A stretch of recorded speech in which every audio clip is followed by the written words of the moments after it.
Because to me, small businesses add to community enrichment more than just their economic footprint. They also add to a sense of communal benefit. Walmart, and the shareholders do stuff with the money that they get. So in some cases, there might be sort of localized losses, but much broader base benefit. I think the idea of basically being able to, as a corporation, say, well, you guys want to be paid more, I don't want to do that, so I'm gonna leave. Like, that seems, to me, it seems short-sighted. Folks, liking and subscribing really helps me continue to produce content and is greatly appreciated. You can also make sure to check out my Discord server in the description below, where you can also find my Twitch, my Kick, and my Twitter. I think you might notice by now I've reached out to a whole host of people on the same Jubilee episode that you were on, right? Thought Patrick Bet David okay. Did not do a great job. Rhetorically, he was good at some points, but I actually think the points he was good rhetorically were the points that kind of had the least amount of substance. So him offering people jobs. In fact, I think he offered you a job. And by job, he really meant, MLM, life insurance, sort of high pressure sales type stuff. Right. I don't want to say scam. Okay. Maybe it's not quite that bad, but certainly teetering on that point. Definitely seen that way. So first I want to give you the opportunity, shout yourself out, tell people broadly who you are, let my audience know who you are. I know some of them will recognize you from the Jubilee video, but certainly give a bit of background, give anything you want to shout out. And then I'll start by just kind of asking about sort of your broad definitions and stuff that you did not get too deep into on a Patrick Bet David episode. So yeah, for sure. So my name is James. I don't really have anything to shout out per se. I do have a YouTube channel with Ride House Entertainment that I'm trying to get off the ground at some point in time, but time isn't really a big factor for me as far as what I have available. So actually committing to that has become difficult. But yeah, I mean, other than that, I don't know, man. I'm just like a working dude. Right. So, you didn't get too deep into some of these things with Patrick and David. There were people who got a little bit deeper, but I don't think anyone got particularly deep. And I guess I'm not going to hold you to a specific model. I'm not going to do any gotchas with these definitions or whatever. These things can be totally vibes. They can be totally chill things or whatever. The sort of two broad things I start out on are just kind of what is the model that we want America to move to, that we think would be ideal. How does that look different from our current system? And what is the goal in moving to that system? Kind of, what flaws do we have now that this is going to address? Okay. All right. So for me, I think that the system that we should be moving to is one that focuses more on making sure that everyone has legitimate equal opportunity, ensuring that basic needs that we can provide for with the current amount of production that we have, all those basic needs can be taken care of so that people can have less stress in their lives about surviving and then focusing more on being more productive and creating a better society for those around them. Sure. I guess, I'm kind of, this is going to be a theme that I've had with some other people who are on Jubilee, and I'm sure it's going to be shared here. So many things I'm not going to disagree with sort of the fundamental principles, certainly. We want, focusing on basic opportunity, right? And providing people basic needs. I, do view these things as important. So, I'm not Patrick Bet David, okay? Not a libertarian, okay? There may be some people who would try to brand me as that, but certainly I would never brand myself that way. Yeah. When it comes to sort of providing people basic needs and giving people opportunity, I think sort of the broadest thing I would say is I have a fundamental sort of or not, I shouldn't say fundamental. I have a sort of general presumption in favor of the market because I believe market mechanisms and price systems, although they certainly can fail, in most cases are going to lead to a sort of optimal distribution of resources. They're going to lead to positive sum trades being made, and it would be hard for more centralized authorities to recreate these outcomes or to interfere and better these outcomes because a lot of times they don't have the same information and they don't have the same incentives, right? So a central authority might not always know, sort of what consumer preferences are, and they don't have a good mechanism to understand those a lot of times. And, a non-profit maximizing industry, although maybe we can address certain externalities with them, are not necessarily going to have the same incentives to be as efficient, to be as productive, to invest as much in long-term things or whatever that are going to help everyone overall. Which is so I kind of just presumption in favor of the market in most cases. In cases where I think there sort of might be concerns with like equality or certainly, like I think like food is like a basic human need, obviously. Even if the market sort of leads to an optimal outcome economically, we might be concerned that like the sort of efficient quote unquote economic outcome, if we I actually technically would probably be an externality, wouldn't be efficient, but well, I'll say efficient for now, is going to lead to people without access to food. The way I would want to fix that is primarily through what I would say is redistributive systems as opposed to pre-distributive systems. So a redistributive system is just going to be sort of a tax and transfer system. We already do a lot of these things in the U.S. Even other European countries are stronger. Welfare states use even more. We sort of tax away from either economic rents, kind of unproductive things. We can get more into that if you want to as well, and then give primarily cash benefits and or cash-like benefits to people to ensure them access to food. I think this, insofar so as kind of like a taxes universal base income type thing, or yeah. So it's not basically like so I am pro UBI. I do think like there are certainly probably things cash benefits can't address, but generally I'm going to have a presumption in favor of redistributive systems because you can target a wider range of people, and they don't tend to lead to the same types of inefficiencies when we have things like worker co-ops and or state-owned enterprises.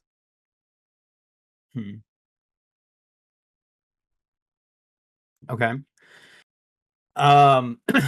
As you can tell, I am not much of a like debater type person. Yeah, absolutely. No worries, no worries.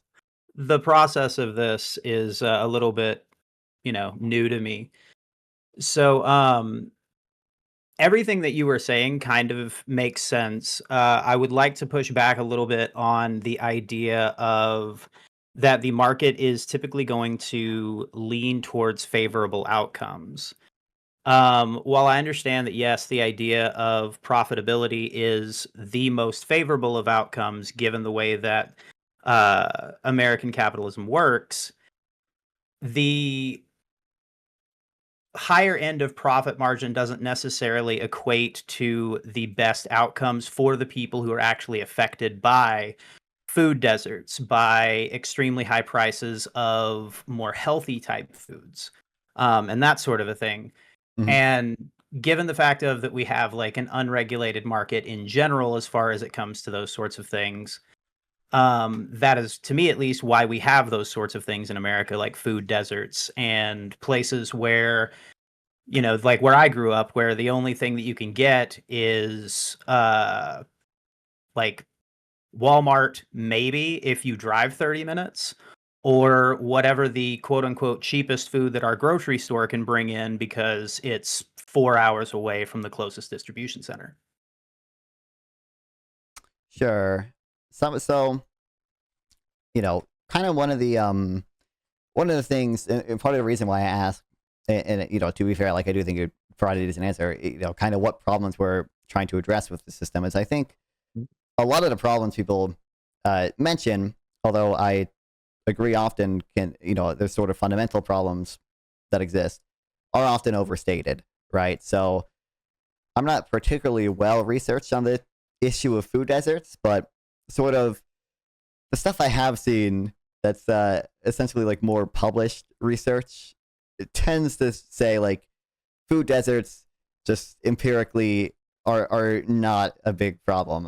I can probably sort through my notes and find some stuff, but like I said, that's not an issue that I have stuff prepared for on necessarily. But Yeah.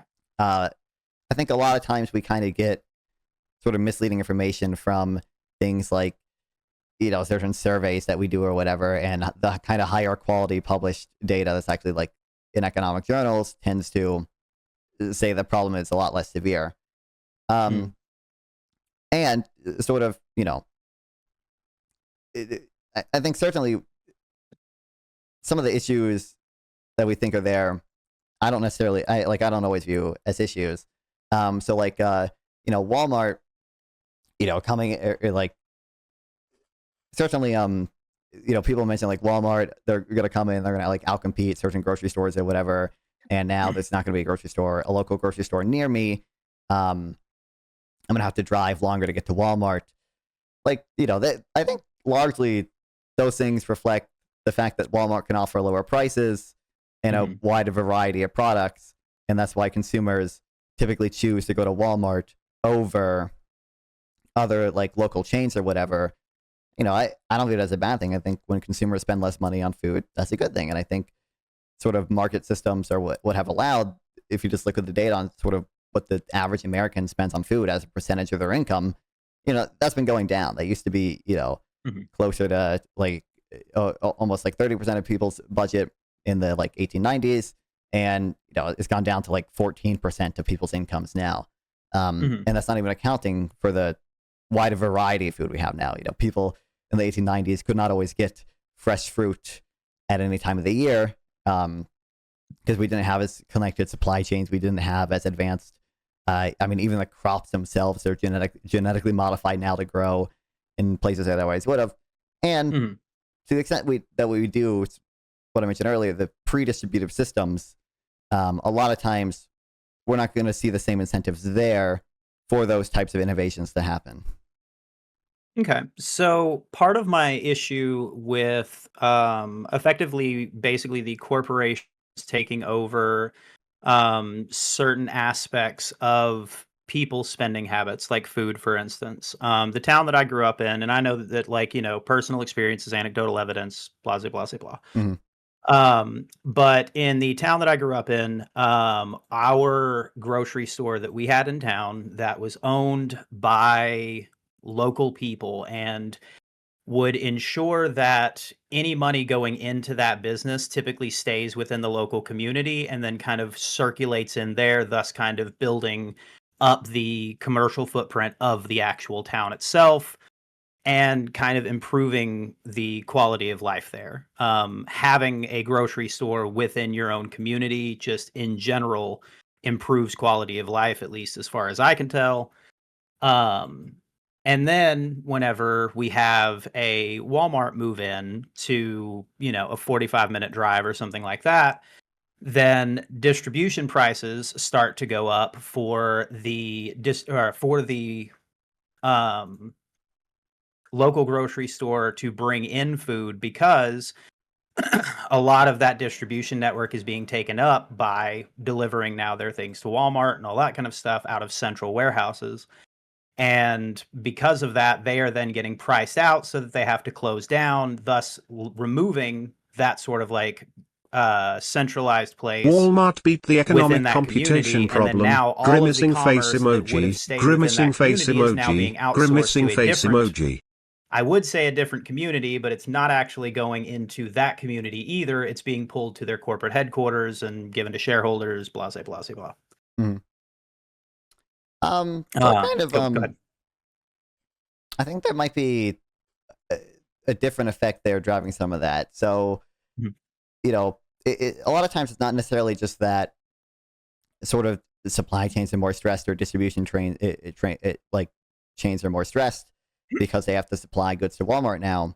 Is that Walmart can essentially negotiate, or not even necessarily negotiate better deals, but because of the economies of scale that Walmart has, because they buy so many more products than any individual like local chain it can, like they get lower prices on the goods that they sell, right? So if obviously, like anytime you personally, anytime someone personally goes to the store, we see that if I buy 4 drinks, maybe the price is $2 per unit, Yeah, higher quantity per price drink break. or whatever, right? And if I buy 100 drinks, maybe that falls to $1.50 per drink, right? Like so Walmart is able to take advantage of that, and like insofar as Walmart is able to take advantage of that, that represents an efficient use of resources in my view. Consumers are able to save money because presumably at least some of that cost saving is going to be passed on to the consumer. Walmart is going to, is selling at lower prices because that they have this cost saving.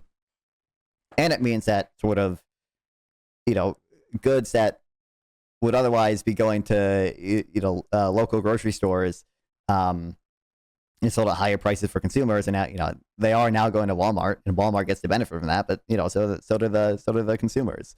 That's an overwhelmingly good thing in my view.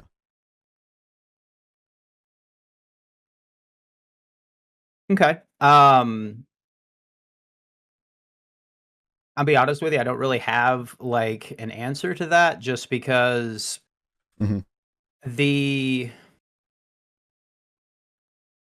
the issue that to me isn't being addressed in that statement is that, like, none of the actual money that's being exchanged is kind of staying within the areas that it could help improve, and is instead going to a collective corporate pocket, basically. Um, so I do think Like, the I'm more of a consumers, pro small business type thing where, like, right? because to me, small businesses add to community enrichment more than just their economic footprint. They also add to a sense of communal benefit, I guess is kind of the word I'm looking for. As you can Mm-hmm. tell, very uneducated. No, So, no, no, no worries. I I'm mean like that. So 25-cent words. no, no worries at all. No, no worries. It's a fun conversation Yeah. for me. Okay, I love it. But so there might be potential externalities there, and I can get that in a second. I guess for one, I think there would be a direct benefit to individual consumers in the local communities insofar as they, pay lower prices for their food that they get. I think that'd be good. I I kind of think there could be cases where we see like obviously the local community be harmed to some extent, but like Walmart and the shareholders do stuff with the money that they get. So in some cases there might be sort of localized losses, but much broader based benefits. We see this a lot in economics essentially. Like for example, trade, for instance. It could be the case that sometimes we sign a free trade deal with a country, and now we import goods from China or Mexico or whatever, and some local factory is going to be harmed by that. They're going to go out of business. But just kind of every other consumer in America now has access to the sort of cheaper Mexican goods, and that's a benefit for those Americans that could, can outweigh the losses to some localized communities. At least when you sort of look at the total aggregate effect. So And I then think to you the extent that and you also oh, go ahead. yeah, so I was just going to add, like, I think to the extent that we see sort of some of the gains go to shareholders, that's all part of the, incentive system for, creating efficient supply chains that can, have lower lower cost to consumers. And that same incentive wouldn't exist to the extent that we would artificially subsidize small businesses and or try to protect them in some way, or turn them into co-ops or have state ownership. Hmm. Okay, so in the situation where, a Walmart moves in and the local grocery store cannot compete, as I've said, it's, local to the town versus a 45-minute drive to the Walmart. One of the things that I also think about is the loss of jobs from the loss of those businesses. In the Hmm. town that I grew up in, the grocery store that we have, while not a whole lot of employees, there was about 15 to 20, and they were probably fifth largest employer in town of 8. um, and when Walmart prices them out, those 15 jobs are completely lost, and then they have to be outsourced to an already overstrained job market of 8 jobs that are already completely filled by the people who live there. And then they have to basically, those people who lose those 15 then have to go outside of the community, spending more on gasoline to get to and from work, taking what would have been a 10-minute walk across a town to a 30-minute drive one way just to go to work now. And then as such limits the economic opportunities for the people within that community. Right. So I guess in the same way, I can definitely see there being localized losses there. Again, like trade is a good analogy. Like, it's totally possible that trade can lead to localized job losses in some sectors, but the sort of net effect from trade be an overall good for jobs. And with trade, like the easiest thing to point out is that sort of, generally speaking, there are issues with this when we consider capital flows, but in a very simplified model, right? We would kind of expect sort of the money that we give Mexico, the U.S. dollars that we give Mexico, when we buy products from Mexico, U.S. dollars are not good in Mexico. They end up using that money to buy American exports, essentially, right? It's a little more complicated than that. It has more to do with exchange rates, and I think it's a lot more complicated when you add in investment flows. But keeping it simple, um, very similar thing kind of happens here, where you know essentially any money that consumers save by buying lower products is going to go to other sectors, right? They're going to either spend that money buying other things, which is going to create jobs in that sector, or save that money, and that money is essentially going to finance investment. Ultimately, at the end of the day, that's essentially what all savings is for, or finance future consumption, and that's going to end up having positive effects on jobs too. And same thing is true of the money that the shareholders get. Any money that Walmart gets, it doesn't simply do nothing. I think there are issues, and I would love to get to this a little bit too. That sort of the tax code we have now can, in some cases, incentivize them to hide it offshores or something, and there might be issues Yeah. with that. But generally, the money that Walmart gets, the shareholders get, or whatever, is going to be reinvested in the company to provide more goods to consumers, to grow, or shareholders are going to take a payout and then invest in another company that has productive investments as well. That's all part of a system that on the whole is going to lead to, I would say, a more efficient allocation of capital, which is going to lead to sort of a net increase in jobs. Even if in some cases we would expect the local effect to be negative, but I don't. Certainly, I think I don't know how big of an effect Walmart has on its own. I think it's not clear to me. I don't know how we would prove this one way or the other. Like whether the effect of Walmart and other big retailers on local communities, like on average, is kind of negative for jobs. It could be the case that they are still overall positive. Yeah, and that's absolutely fair. And again, a lot of my thought processes are coming from just what I see versus what I have studied and looked into and all of that. Sure. As an anti-capitalist, I guess you could say, for me, my idea of my issues with capitalism is the kind of the exploitative nature of it. And to me, the idea of taking away the incentive for people to spend money within their own communities and then um, build up the individual communities themselves versus giving money to large corporations to hopefully invest in that community or perhaps they'll, invest into their own business, which doesn't really benefit anybody but them. And as such, the quality of life kind of decreases to at least my view.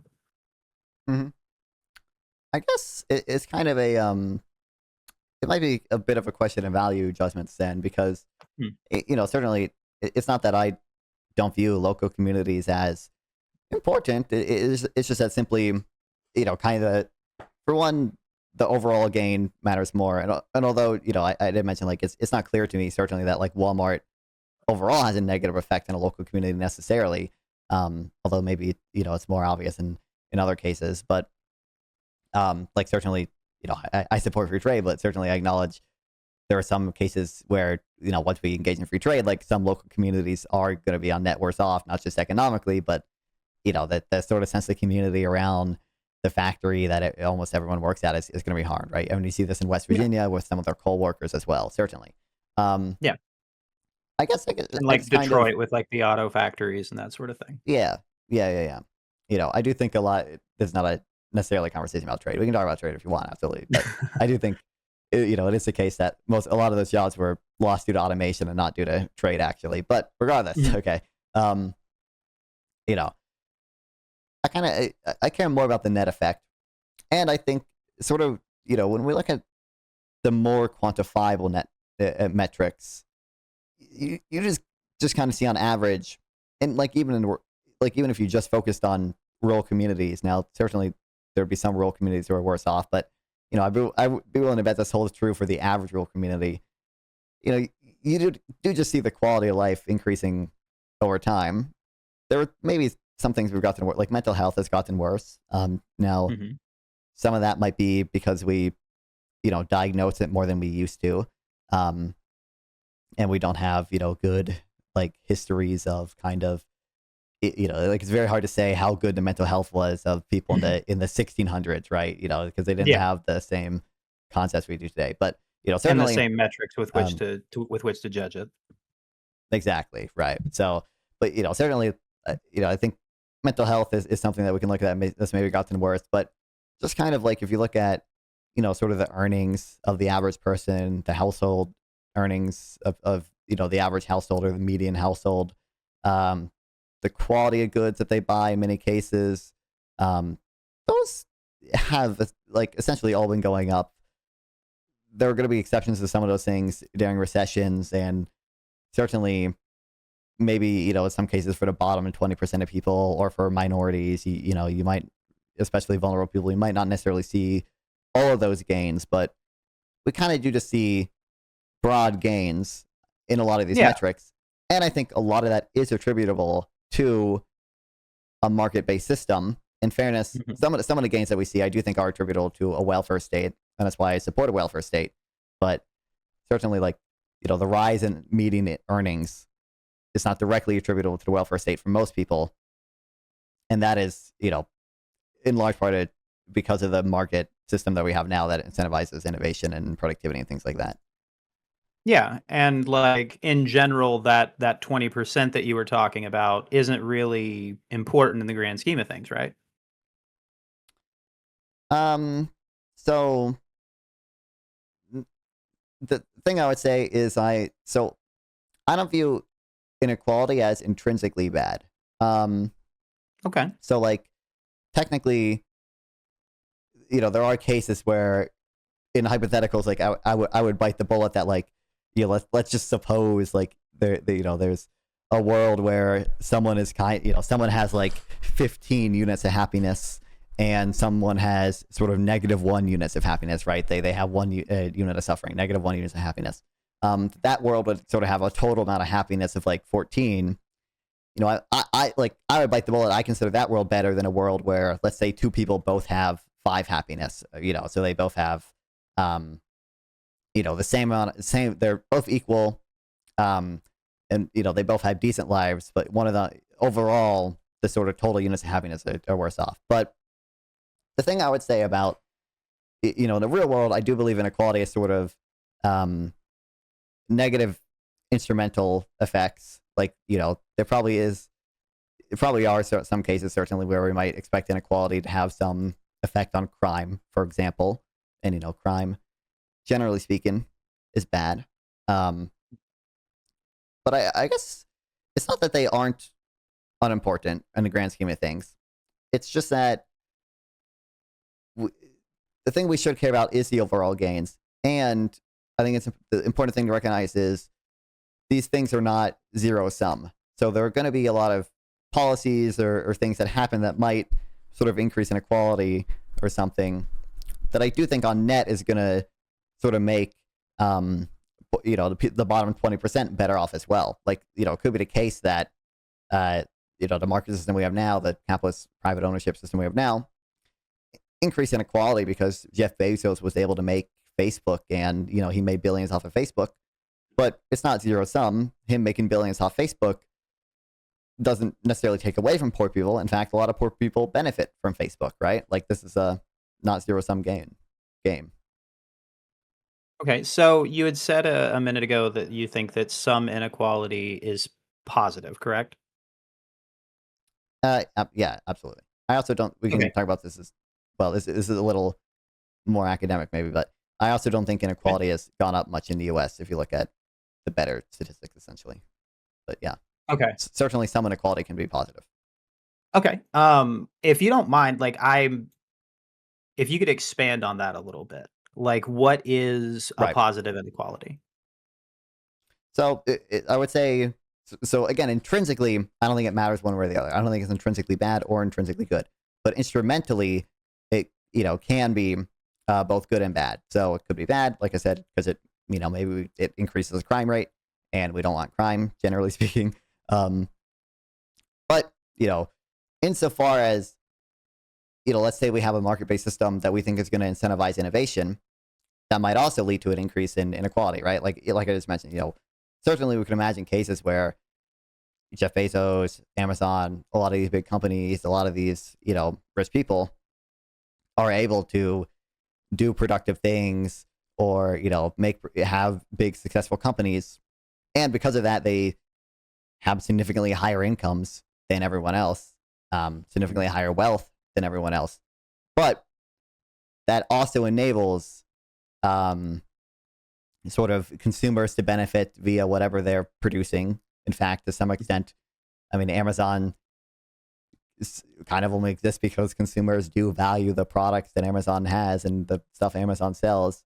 And we would expect broader benefits in terms of just sort of broader economic growth. You know, like certainly like a lot of investment that Amazon does, right? Is to make workers more productive.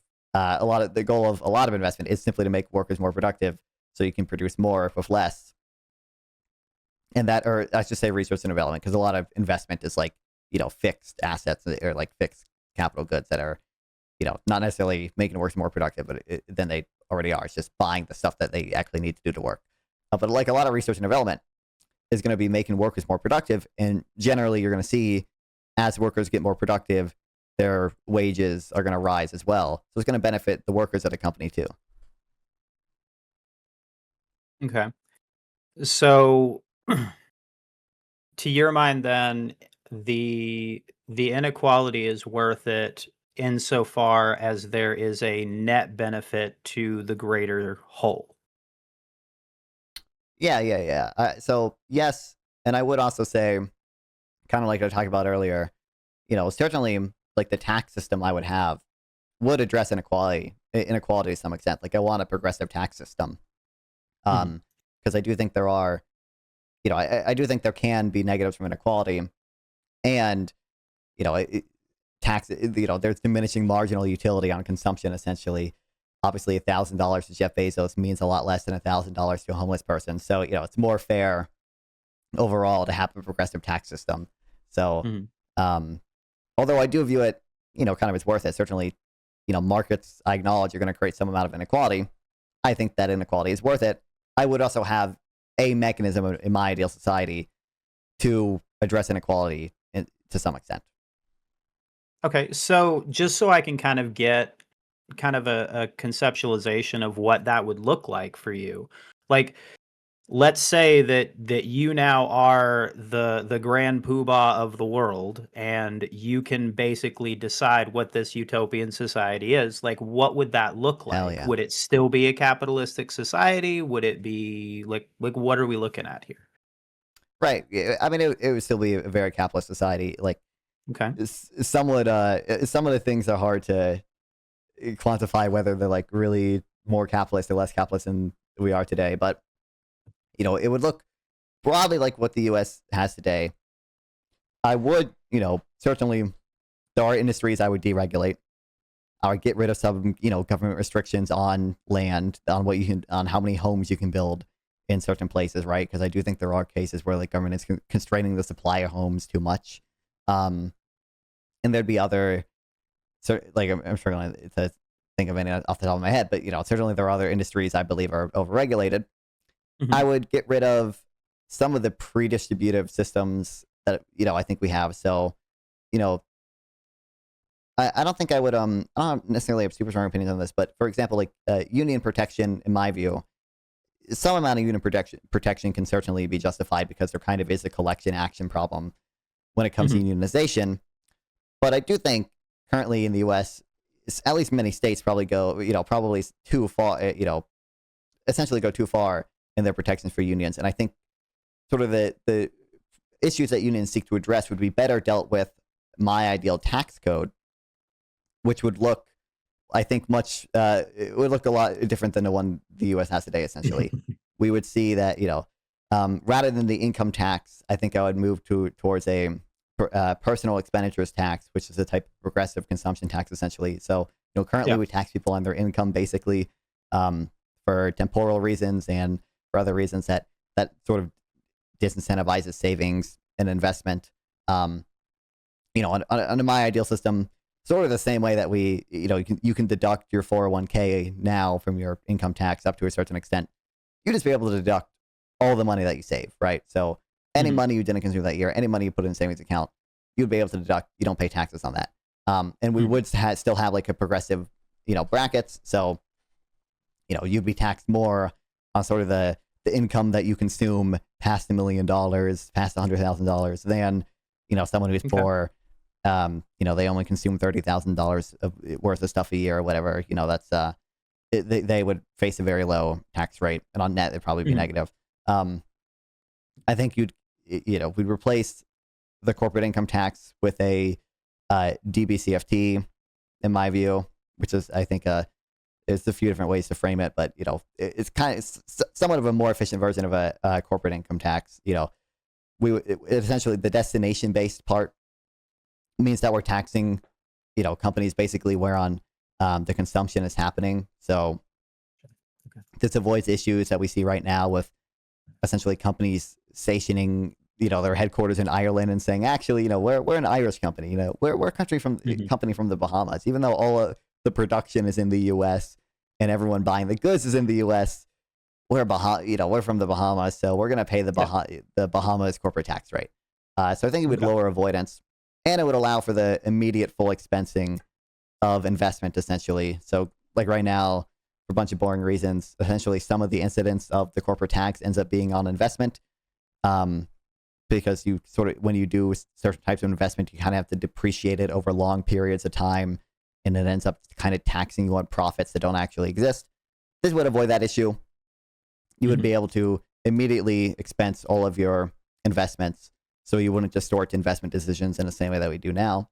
We would use the money from the more efficient tax code to do a more efficient type of redistribution, I think. So instead of giving, you know, food stamps to people, which I think is rather silly that, we give like this in-kind benefit. We give like a food voucher system thing to people, which can only buy certain types of food. And, Mhm. if you get too rich, the food stamps administrators have to make sure to take it away from you. We would just give a lot of people cash, right? Like, and you'd be able to Mhm. do what you want with it. And I think there are other benefits too that could be better served by cash-based systems. It's very silly to me that we have, in the U.S. you have a bunch of these systems kind of, essentially we have a bunch of overlapping institutions all trying to reduce your income. If you Mhm. get too rich, the people who administer food stamps have to take you off food stamps. If you get too Yeah. rich, the people administering Medicaid benefits have to get you off Medicaid. Yeah. We already have an institution for reducing your income. It's called the IRS. It's called just taxing you, right? So we could just be doing this all at once, at sort of based on the your net income from this. So we would move to a more efficient type of redistribution in that way. I think that's broadly what my ideal system looks like. Okay. So a lot of what you're talking about very much kind of falls in line with what I also um I kind of feel like that would be a decent system as well. Um I actually didn't know about DBCFT until you mentioned it, so that's something Yeah, that I'm gonna have to it does it's a look kind of really a interesting.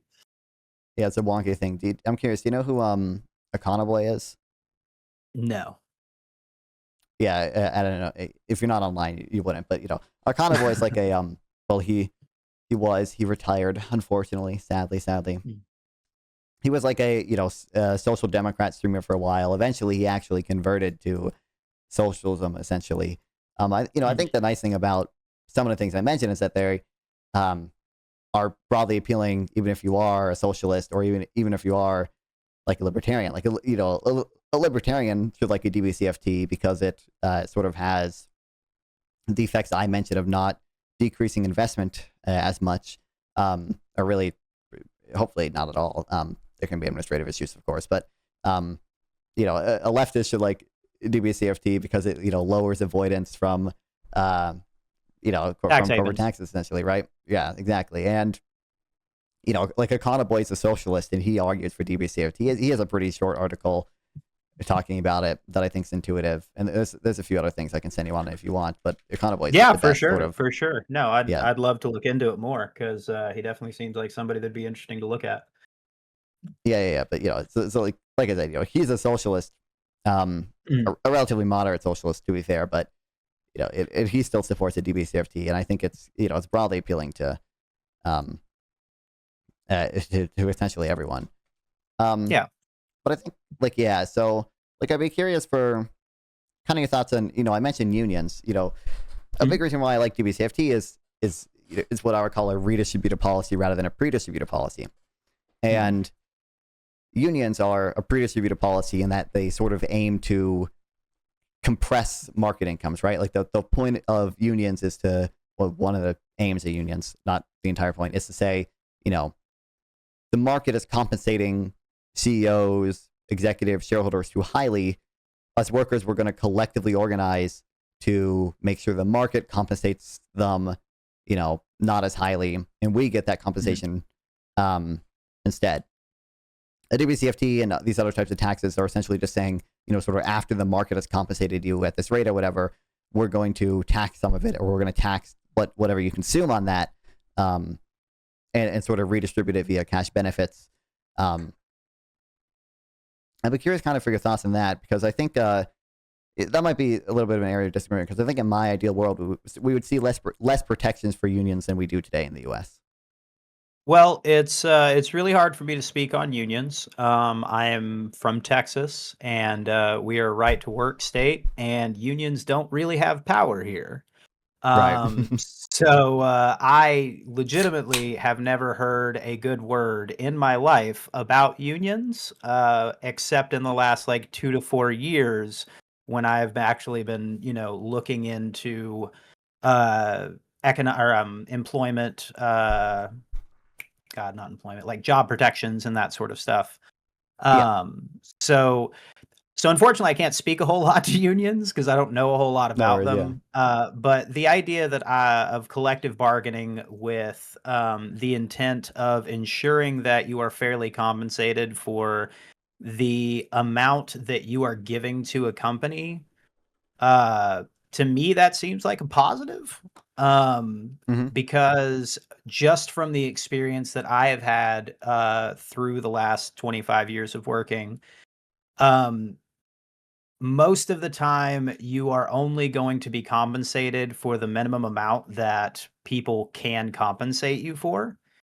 And as such, having a bit more of a collective bargaining power to be able to tell them, well, if you're not going to pay all of us fairly, then, you know, why would we continue to work for you? Why would we continue to allow you to exploit that labor and that excess profit in order to, line your pocket and not improve our lives?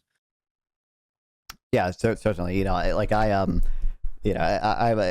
I'm younger, so I guess even if I was in a state that had stronger unions, I guess I wouldn't I wouldn't have had that many interactions with them. But I think obviously unions in America probably aren't that powerful, let alone in right to work states. Like I'm in North Carolina, we don't have many unions here. Yeah. I guess So there'd be kind of two broad things. I think for one, we would just the question, it is relevant sort of what issues we're trying to address. So and obviously it's totally fair to like have more than to mention more than one issue and everything. So but like a big issue for me is poverty, right?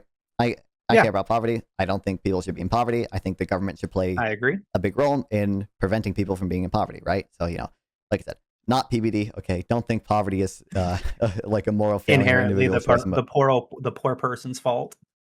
Exactly. But sort of the reason part of the reason I think that is because many of the people in poverty are people who, for one reason or another, can't work or kind of, shouldn't be working. Essentially, it's people who are disabled, mentally or physically, that simply like can't do certain types of jobs or can't do any job if it's severe enough or whatever. It's elderly people who, in some cases, might physically be able to do some jobs, but certainly I think if we can build a society in which 80-year-olds are not expected to do physically demanding jobs, on the whole, that's probably a better society, even if it involves some taxation, like paying rich people some amount of money. Same thing with students, children. Obviously, is a big one. Children. In theory, some children could work in the U.S. Obviously, but we don't view it as good to have children working in developed countries, at least. So I think a lot of that comes down to the optionality of whether or not you have to, is the important factor for me.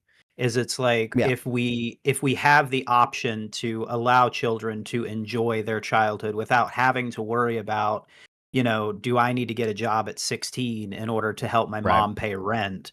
Then like you say, that to me is a better society.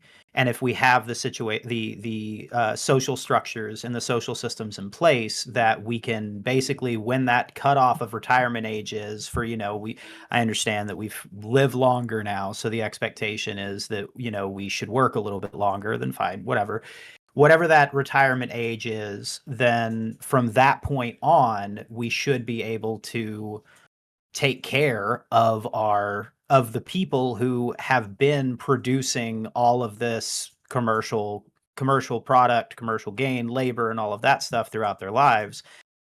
Because in my mind, the mark of a failing society is how we treat our most vulnerable. And if our most vulnerable are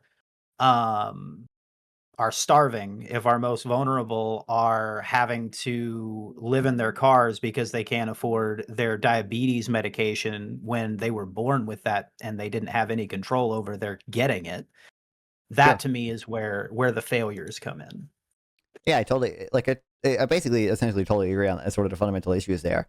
So one thing I think unions kind of fail to do, I think unions fail to address some of those issues. So, and when they do address those issues, they address those issues in sort of more of an unfair way and more of a distortive way. So unions primarily help the workers that are within the union. And as I just mentioned, I think a lot of the people who are in poverty are people who are not in unions because they're not working. And a sort of redistributive system can target, essentially anyone in poverty. It doesn't matter if you're working or not working, or if you're children or elderly or whatever. The government can send you a check regardless. Unions are only sort of directly going to help people who are in, who are working. That specific union, yeah, exactly. And they can sort of indirectly help these other types of people insofar as like we kind of say, or insofar as like people's families or people take care of people who are elderly, sick, disabled, children, or whatever. But I think that kind of places an undue burden on some people that I don't view as fair or necessarily good. I think it's a little silly to say that two people who work in the same unionized workplace, one of them should essentially have a lower take-home pay at the end of the day because he has to, or not lower take-home pay, but a lower quality of life because they have to take care of their disabled mother, who simply can't work and isn't receiving any type of government assistance, or is receiving not much government assistance. I think that's an issue that a redistributive system can address better, and it's not susceptible to the same issues I see with unions, where I think there are concerns with if we sort of say unions are going to sort of push wages up. Because we're going to give workers sort of protection from natural market forces. One of the big reasons unions work is, or in a lot of sectors, the only reason unions work really is because we grant union workers protection from, scabs coming in and taking their jobs once they start a strike, right? Like, absent that government protection, you just see people hire scabs. And there are other things that we mandate certain negotiations happen between companies and people. We mandate a lot of stuff with regards to protecting workers who are unionizing or going on strike and or about to hold a union election, right? I don't know if all those protections are unfair. But in that case, we're going to see if we sort of push wages artificially high, if workers do that via collective bargaining, maybe firms are just going to employ less workers because labor is more expensive for them. We might see longer term the amount of investment in this industry goes down. I think we were talking about trade earlier and automation and stuff. I think another big reason that we kind of saw some factory jobs disappear in America, some manufacturing jobs disappear in America, is because union conflict was just a really big thing, particularly in the Rust Belt. Workers were very, very heavily unionized. The cost of labor was very high. And, strikes were relatively frequent, and companies just didn't want to invest in the Rust Belt because they didn't know if these workers were going to go on strike and, they'd be screwed essentially. So you saw a lot of manufacturing go, not even just overseas, but to the South, essentially, where workers were less unionized. And in that case, unions actually are not only do they fail to address issues with non-workers, they're not even good for workers on net, right? Because there are a lot of other workers harmed who maybe otherwise would have been employed, but aren't employed because of the union. And longer term, you just see, essentially all workers harmed because there's less investment, less employment in these industries over the long run. Yeah. So kind of what it sounds like, and please correct me if I'm wrong, it kind of sounds like, from what you're saying, that the company is going to exploit people. The only difference is that if we can't exploit them here because they have union protections, then we'll outsource it to somewhere that doesn't have union protections. So instead of doing it here, we'll do it there. I mean, so part of it is, I might take issue with the word exploit in some cases. Not that companies can never be exploitative, but you mentioned people being paid what they're worth or whatever. I think it is the case that generally labor markets in the U.S. tend to be pretty competitive. Obviously, there are local communities where there really only is one or two employers, and you wouldn't expect a competitive labor market there. But wages are essentially going to be pretty closely tied to sort of the revenue that a worker brings into the company, their marginal revenue product, because if companies didn't pay that, essentially, there would be another company willing to pay them their marginal revenue product, who would essentially take those workers away from them. So we would imagine, and I think we do observe this generally in the U.S., although there are exceptions on local levels, of course, that workers are compensated close to the amount of revenue they bring into the company, right? They're compensated close to their marginal product. They're compensated based on their productivity.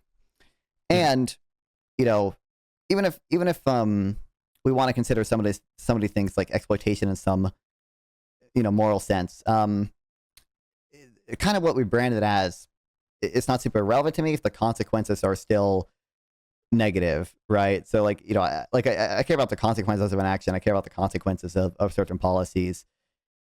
Even if we kind of feel morally queasy or something about, Mhm. saying, oh, well, it seems kind of fucked up that like, oh, we see if people unionize in this place, like production is just going to move somewhere else. Um, if that is a negative consequence, we should still be concerned about that, because we should be concerned about the welfare of workers. And if the welfare of workers is harmed overall by unions, at least in some cases, then you should not have heavy protections for unions, regardless of whether we want to consider this exploitation. Well, and let's say that let's kind of perfect world this a little bit and say that unions are only working as designed, which is to ensure safe working conditions and livable wages for the employee.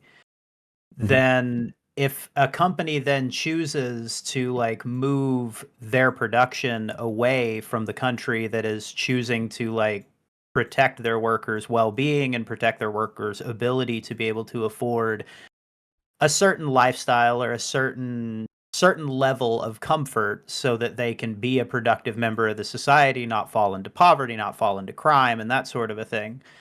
Um I fail to see how the net positive or how there is a net positive when we allow a company to move to a different place because they're not willing to ensure that their workers are allowed to have a base level of survivability, comfort, and Right. Well, societal productivity. it would just so I think the framing's a little off here. So like the thing I would say is like sort of, you know having strong enough union protections that all these workers can get a living wage and strong safety protections or whatever. Like I do think like most Americans who work earn a earn a living wage, or live in households where they don't need to earn a living wage, so they sort of choose not to some extent because they're just secondary income. Um, like if sort of the consequences from the strong union protections that would enable that are negative overall. And if we were to try to sort of address the other issues there, like obviously you could say like, oh, like maybe it is the case that there are negative consequences from protecting unions super harshly because companies are allowed to invest less or whatever. Like let's just mandate them invest more. Like let's just nationalize some of these companies and directly run them and pay the workers a lot and have them invest a lot of money too. Like you would kind of see negative outcomes from those types of systems as well. So that's kind of and of course, like I said, redistribution I think is just in 9 out of 10 cases a sort of better way to address Mhm. these same fundamental problems that we're trying to address here. Like the point overall would just be it's a net negative to grant these protections that enable workers to get what essentially you want them to get. So again, and maybe I'm confused here a little bit, but like what and like if you have an example, maybe that would make me understand a little bit better. But what Hmm. are unions asking for that is, I guess, the unreasonable thing that a company would rather move their entire operation to a place where those worker protections don't exist, other than Well, it's just like a profit motive? well, I mean, this might go back to the original thing a little bit. I mean, I think the profit motive is good overall, but it's sort of so again, the word like unreasonable is kind of a weird like value judgment or whatever. Like again, I care Okay. about the consequences and I care about sort of the effects on all workers and consumers Well, as then, well. like, I guess what Um, are unions asking for that are causing the companies to balk to the point of leaving? so I think I mean, just generally, it's going to be higher compensation, and in some cases, like higher safety precautions, which are from the firm's perspective, also just a type of compensation. That is just something that also raises the cost of hiring an employee. Is mandating that we also, have these Protect safety them and protections in pay them. place. Yeah. So, I guess I guess what I'm confused about is that when we see people make more money and have more income and feel security in their lives, they're able to be more economically productive, and they spend more, they probably save more, they, and that sort of a thing. So I guess Well, yeah. So I'm kind of I'm examining this from sort of a more like general equilibrium, or from essentially taking into account like all workers, right? So Mhm. I agree, workers within the union in many cases are going to be more highly compensated. They're going to have better lives. They're going to you do obviously like you do even find studies that say workers in unions are more productive. Certainly, like there can be Mhm. those effects if sort of the quality of the workers' job gets better. But you know, certainly it's not the case that all workers are better off. Like to the extent that like the cost of labor goes up and that leads to less employment overall, you're hurting workers who well now unemployed people who otherwise would have been workers who otherwise would have been employed. Those are people who are harmed by the union.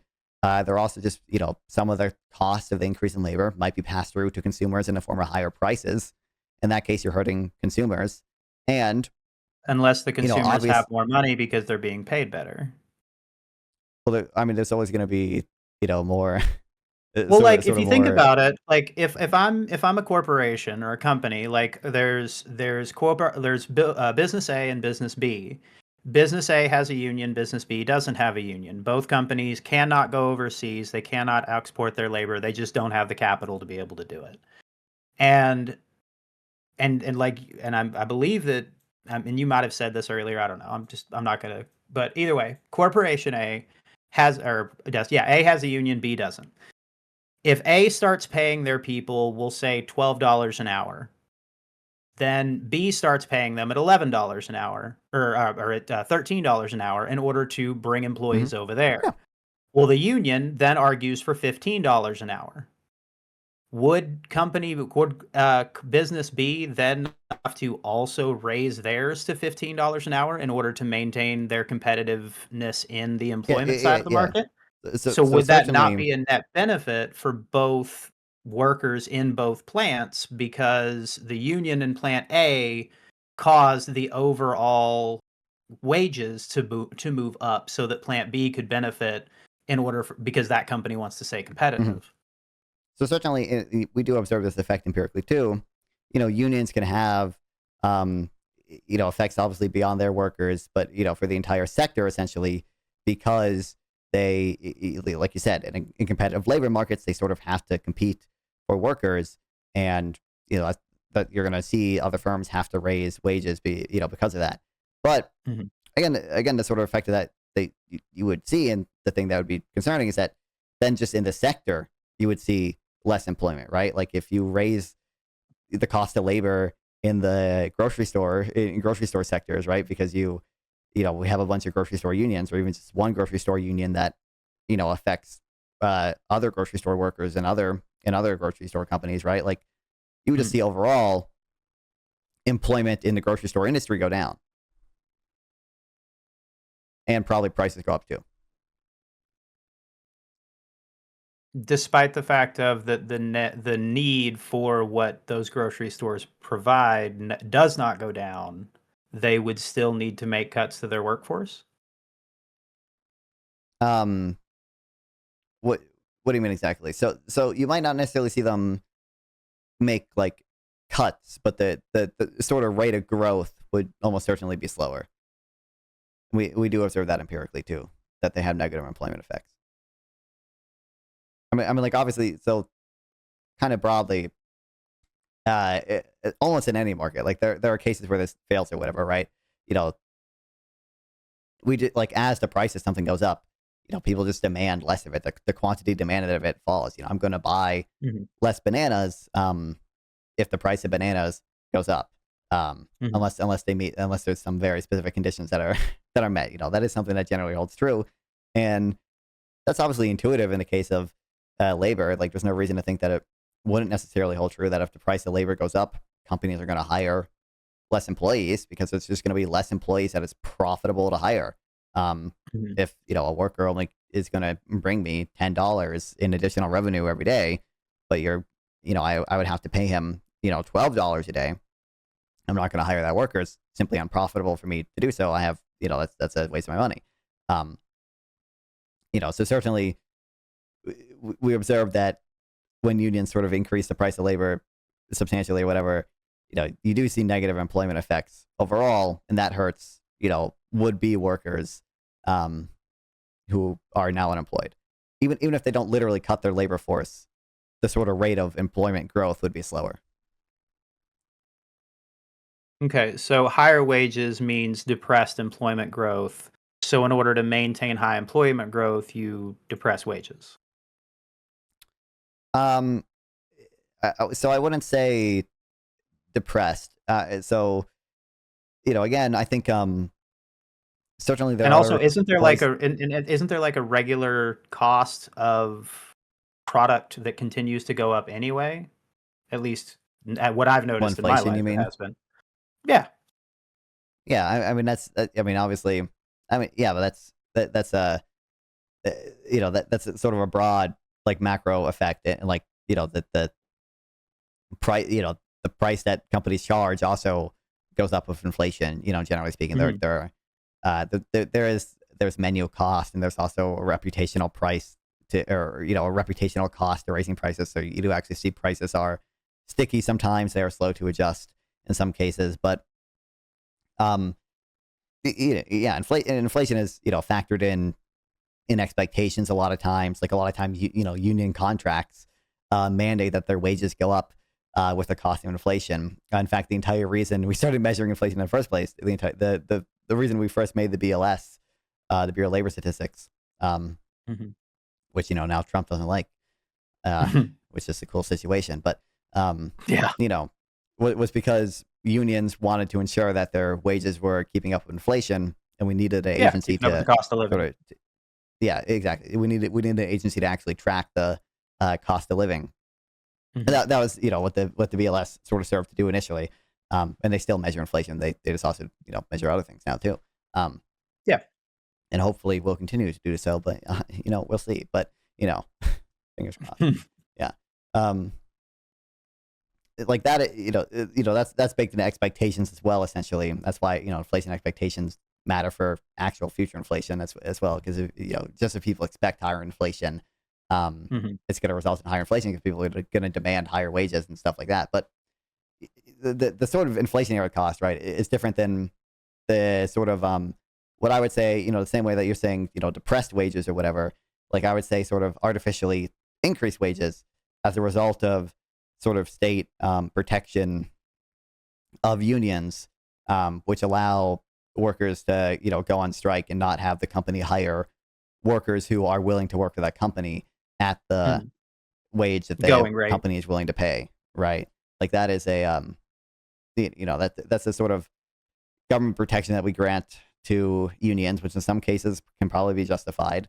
Uh, that is going to increase wages, sort of artificially, I would say. So, like not based on the market outcome, the same way inflation can be, not baked into expectations necessarily, the same way inflation is. That is going to result in less employment. So, hmm. So it kinda seems like the the union thing, like, I guess I'm kinda stuck on that a little bit because No, yeah, sure. I from mean, I my think it's a understanding. good. I do think unions are kind of a very good example to walk through because they're a very common pre-distributive policy that I think a lot of more anti-capitalist people like, that I think is better solved with redistribution. But yeah, continue. Yeah, Okay. So, like, from what I've been hearing is that, um hmm, sorry, mine just blanked for a second. no, don't, So, no worries, no worries. I guess it's like this may just be a strange argument that I'm moving towards here, but I Sure. feel like the benefit of I guess, the place where the business maintains itself. Mhm. Um,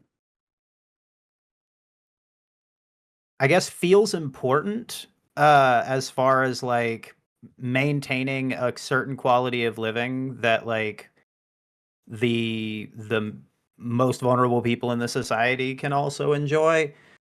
Um, and it seems to me like unions trying to artificially increase wages, which I'm still kind of confused on that concept of like how they specifically artificially increase it because well, let me see if I actually make sense of it or if I Sure. actually have what you're saying.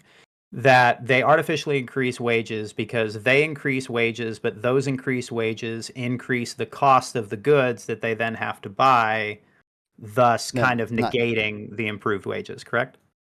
no. So that is, I think, a cost of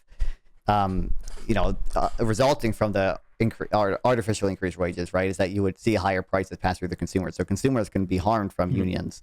Yeah. It was the point there.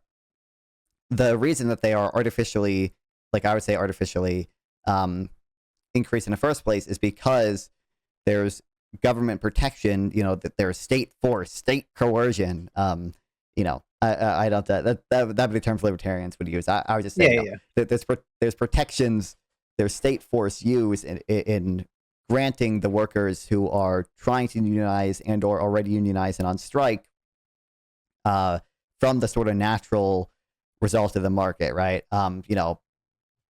Like obviously workers who are on strike in most cases cannot be replaced by what we call scabs, workers who, like I said, are willing to work at the company for the wages that the Mhm. company is paying. These are people who would voluntarily, voluntarily, there are nuances there, sure, but I was voluntarily gonna work at the say, I know company. that a lot of scabs are typically the desperation workers. Right. Yeah. Yeah. Yeah. So, but, are willing to work at a company at the wages they're paying, but we mandate with law, we say, the corporation cannot hire these people Mhm. and therefore must negotiate, with the union.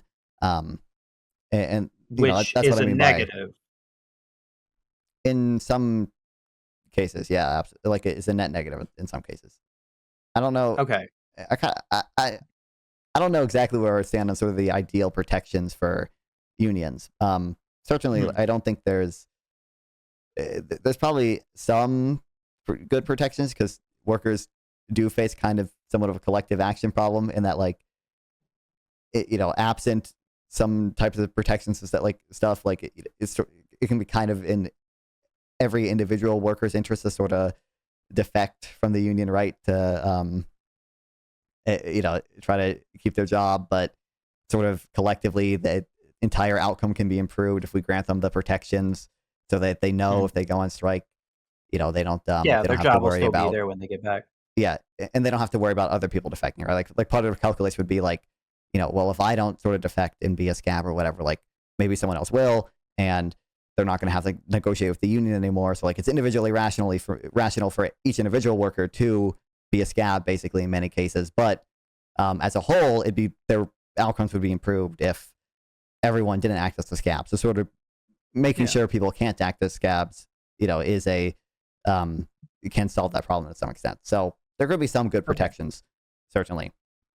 Yeah. But So to me, it seems like that unions, at least as far as I understand them so far, are kind of there to protect not only the workers and their ability to like maintain whatever lifestyle they are, but it also seems like it's protecting manufacturing because it's um, keeping like it's trying to keep that manufacturing here so that the people here can still continue to work there. And I think the idea of basically being able to, as a corporation, say, well, you guys want to be paid more. I don't want to do that. So I'm going to leave. Like that seems, to me, it seems short sighted for long-term growth of your country. Hmm. But I'm also not an economist, so maybe I'm Right. missing Yeah. something there. So So when you yeah, make a it's company multinational, what is their incentive to stay with you as the country that they bring all their money into, I guess? well, there's oh man, there's a lot of things. Okay, so I will mention. So I kind of mentioned this earlier. I do think like sort of the certainly the aggregate effect of of unions on manufacturing like has been negative because if companies are uncertain as to when their workers will go on strike and everything, they're just going to be more hesitant to invest in the first place. If companies have to pay higher wages, they're just going to hire less workers. They're just going to do less production here. To the extent that we say, that's bad, it seems evil when corporations don't pay union wages and go overseas because they don't want to pay union wages. Like Is essentially the manufacture issue. not is sorry, is manufacturing not based on market demand? Uh, it I mean it is like obviously to So if some market extent, yeah. demand Like doesn't yeah, like if market demand doesn't lower, then why would their employment needs if market demand continues to go up for like let's say steel for instance. mhm. We're always going to be building new buildings, we're always going to be building new houses, we'll always need steel, right? That seems like a fairly baseline product that makes sense to manufacture within the Mhm. country. Um, Well, I guess given cost, well, either way. So if we know that the demand is never going to decrease because we're always going to continue to need it, would it not be beneficial to ensure that the workforce is fairly compensated so that you can then continue to have a generational workforce to keep up with that demand that's going to be there? right. So I think you know, you don't essentially total output might stay the same in some sectors that are unionized, even though they have higher employment costs. You would just see them employ different mechanisms essentially to produce the same stuff, right? So, like if they Mhm. currently, use a lot of labor and don't have a lot of automation, and the cost of labor goes up, well, you're going to see they're going to start to automate more, right? They're going to start to Mhm. employ automation more. In that case, you would still see, the effect on employment be negative because of the increased amount of automation, right? So like, I do also think like, this gets into a broader discussion, and I guess we don't, I do want to be respectful of your time. So, we can stick in the, If union if stuff. we get if we But get close, I'll let you know. sure, sure, sure. Like I do just think that like there are pretty broad based like benefits from trade and stuff. So like to say I certainly I don't think it's harmful for the long term growth of your country to engage in trade. I think the evidence is the Mhm. opposite, and we have good reasons to believe in theory why there sort of be broad based gains from countries specializing in sort of what they're best at, not only For sure. for corporations but for workers as well. Because if workers specialize in what they're most productive at, because wages are tied to productivity, you would see workers, average wages go up, and that's a good thing for workers as well. And obviously they get cheaper goods from overseas too. Um, Yeah. And I'm also and kind that of a firm believer in the idea of produce what is ever easiest for your area, whatever is less like again, I'm going to use that exploit word. But mhm. what is least exploitative to wherever you are at, both naturally and uh personnel wise. I don't know what word I was trying to look for there. Um but yeah, so like that Certainly, like I do think that's kind of what we see resulting from a market system is that people are going to buy essentially the lowest the lowest cost item in most cases, or what matches their preferences. So like obviously consumers make some trade-offs between the price of something and the quality of something. They're going to match sort of what they need, and the producer who is able to sort of most efficiently produce that stuff is going to be the one that sort of wins out. You know, so you're going to kind of naturally see from a market system that that kind of effect. Like places are going to produce a lot of times what they're most sort of effective in producing in. Although a lot of trade, to be fair, it's not necessarily explained by that. It's actually explained by economies of scale and countries sort of specializing in certain industries because there are just gains from scale. and not just factor endowments, comparative advantage stuff. But yeah, certainly like you do see that from a market system. I guess what was that? There was another, I forgot. There was another point that you made that I wanted to reply to, but I totally forgot. I don't know. There might have been a question you asked that I didn't answer. So if you want to. No worries. Yeah, no worries.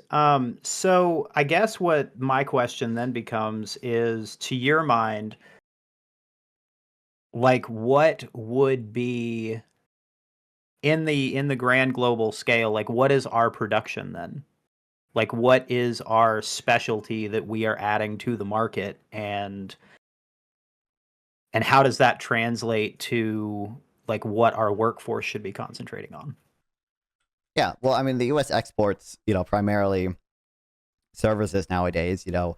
We export software, and that leads to more software developers. In the U.S. Obviously, the U.S. has we're very capital intensive, right? Like the things that we produce in the U.S. don't necessarily use a lot of labor a lot of times, but do require a lot of advanced machinery, and or it's just a lot of tech startups just require a lot of money to hire smart developers, to hire human capital, right? Smart people. That's a big thing for the U.S. as well, to do this type of work, right? So, and obviously, I just mentioned the human capital thing. We export things that are very kind of knowledge intensive as well. We do a lot of research. We do a lot of innovation in medicine and things like that. We also just do a lot of like financial services, like where we sell everyone their computers, their Microsoft computers and their Windows computers and everything, and their iPhones, right? Which is all running on American software. Obviously the components are made in all around the world, but the software, all the IP, that's American, right? All the engineering done in America. The very capital intensive, human knowledge intensive stuff done in America. Okay. And then we're also everyone's bank, right? So we everyone part of this kind of because we're the world reserve currency, but a lot of it is not that actually. But if you look at, I think our exports, I think a big share of it is financial services. Okay. The fact that our banks are very big and we do a lot of investment and stuff like that. Okay. So with that being the case, what I guess do you believe would produce the most positive outcomes for the most people in order to take advantage of that being our best workforce contribution? I mean, I think, it'd be pretty similar to what we see now, essentially. Which is, and I think the sort of market-based system that we have now, obviously, certainly there might be some regulation. Well, actually, not that we have now because we have a bunch of tariffs in place right now. But generally speaking, a low tariff regime, a sort of system that doesn't protect unions to such an extent that unions can kind of prevent trade from happening. Actually, a very important, a very I think negative thing that a particular union has done is they do in effect prevent trade because the longshoremen's unions fight against the automation of our ports, right? And that makes U.S. ports pretty inefficient in terms of just the number of goods kind of getting through per hour and stuff, right? There are other reasons our ports are not efficient, but there are a lot of issues with our ports not being nearly as automated as other countries, and that not only that slows down trade, because trade kind of just has so many positive spillovers in my view. This is even more. This is, I think, outside the scope or whatever, but also like a lot of trade is not actually a lot of the benefits from trade. It's not the sort of economic benefits that we're talking about. It's like the transmission of knowledge. Essentially, it's the fact that like when exporting firms sell to foreign buyers, the foreign buyers can communicate their preferences to the exporting firm, and we see exporting firms therefore have higher productivity because they are able to get that information. We see that people like Japan adopts the English language, right, because they start trading with the U.S. and that enables them to use computers better, and because those languages are there's a name for the languages that use the signs for every word. Basically, it's harder to type on and stuff. So to the extent they adopt English languages and stuff, they can trade with us better and they can use computers better, and it makes their productivity. Anyway, outside the scope, but because the long-term end I unions, appreciate you taking that prevents. trail. Yeah, don't worry. Yeah.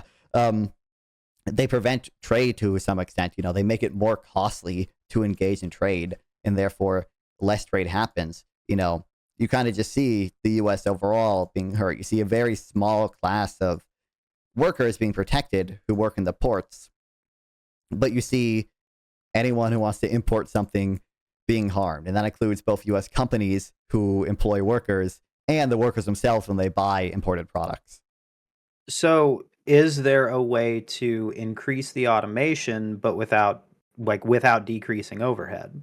Potentially turning the Mm-hmm. people who were doing jobs that were now going to automation, turning them into technicians, turning them into operators, or that sort of a thing. Right. Or So, potentially expanding workforce in other areas that are less specific to the manufacturer, but maybe part of the logistics part, maybe part of whatever, in order to maintain the automative advancement, but also not fuck over the employees. hmm I do think because sort of the gains from trade are are pretty high, and like because so many people like consumers would benefit a lot if they were able to import products cheaper, and companies would benefit a lot if they were able to import their intermediate goods cheaper. The goods that they use to produce other goods, the inputs for their goods, the steel that they use to produce nails, right? Um, you just see like pretty big gains from that. So with the longshoremen union specifically, like you could pay each of them something like in the tens of thousands of dollars, um, and just say, hey, we're just gonna like pay you off and then automate these ports, and that would still be a net benefit, right? Like the cost to the U.S. government would be worth it because the economy would just grow faster if we had this amount of trade, happening essentially, or more trade Mm. happening if the ports were automated. But like, so I think But sort then of the what general happens thing to there. what happens to those people? Well, I mean, they would be paid a lot of money. But they would so sort of the more general principle here, right, which applies to these workers as well, less to these workers because in this hypothetical they'd be getting a fuck ton of money. But is that there's sort of friction when things are reallocated between sectors, right? So um in an ideal perfectly economics 101 assume everything away world, right? You just see the workers who are sort of laid off in sectors the U.S. is not efficient at, essentially. They move to sectors the U.S. is efficient at, right? Mhm. Now, I mean, in the real world, there's friction. Workers can't overnight, learn to code, right? Is kind of the meme. Um, that we told all the workers who's, lost their job due to NAFTA to just learn a code, right? Just become a Yeah, software developer. In the real world, and that's why we got it's 50 expensive. billion colleges that teach people how to code. Yeah, well, I mean, yeah, obviously we're very, knowledge intensive country, but it takes time Mhm. for people to build knowledge, and people don't have the means sometimes to go to college and do that stuff. Um, and like, sometimes it is just a case of, can't teach old dog new tricks. Like, how many 50-year-old workers who are working in factories their whole lives are really going to become Silicon Valley like tech workers, right? Like that, people are unwilling to do that. It's unlikely that they're going to be able to do that. So we don't see that. But Do I you think feel that the this is. company has an obligation to those workers if they are basically automating them out of a job that they cannot then convert into? Like you said, like pay them a Mhm. fuck ton of money, right? But do you believe that it should be that 50, like I let's say think that it's. 55-year-old guy, if we pay him basically 10 years worth of salary to get him to 65 in retirement, where then, Social Security is supposed to pick it up. Um, Yeah, like, right. should there be an obligation to the corporation or the company to do that? In a in a sense, yes, but probably not in the same way you're thinking. So I kind of don't think um there should be a direct obligation for the company to do that. But I do think, and this is the point I was going to touch on, is a redistributive system. Again, I feel like handles the system better than Mhm. unions do. Unions are they're luddites. They just prevent this automation from happening in the first place, which harms a lot of people to help a very selective group of people. In sort of my ideal world, you would see essentially everyone be harmed a little bit, right, via taxation. And, Mhm. of course, I think the taxes I would do, um, certainly they would harm people in some cases, in that, I mean, you have to pay the tax, but they'd be less harmful, much less harmful in terms of economic growth and investment decisions than the taxes that we have today.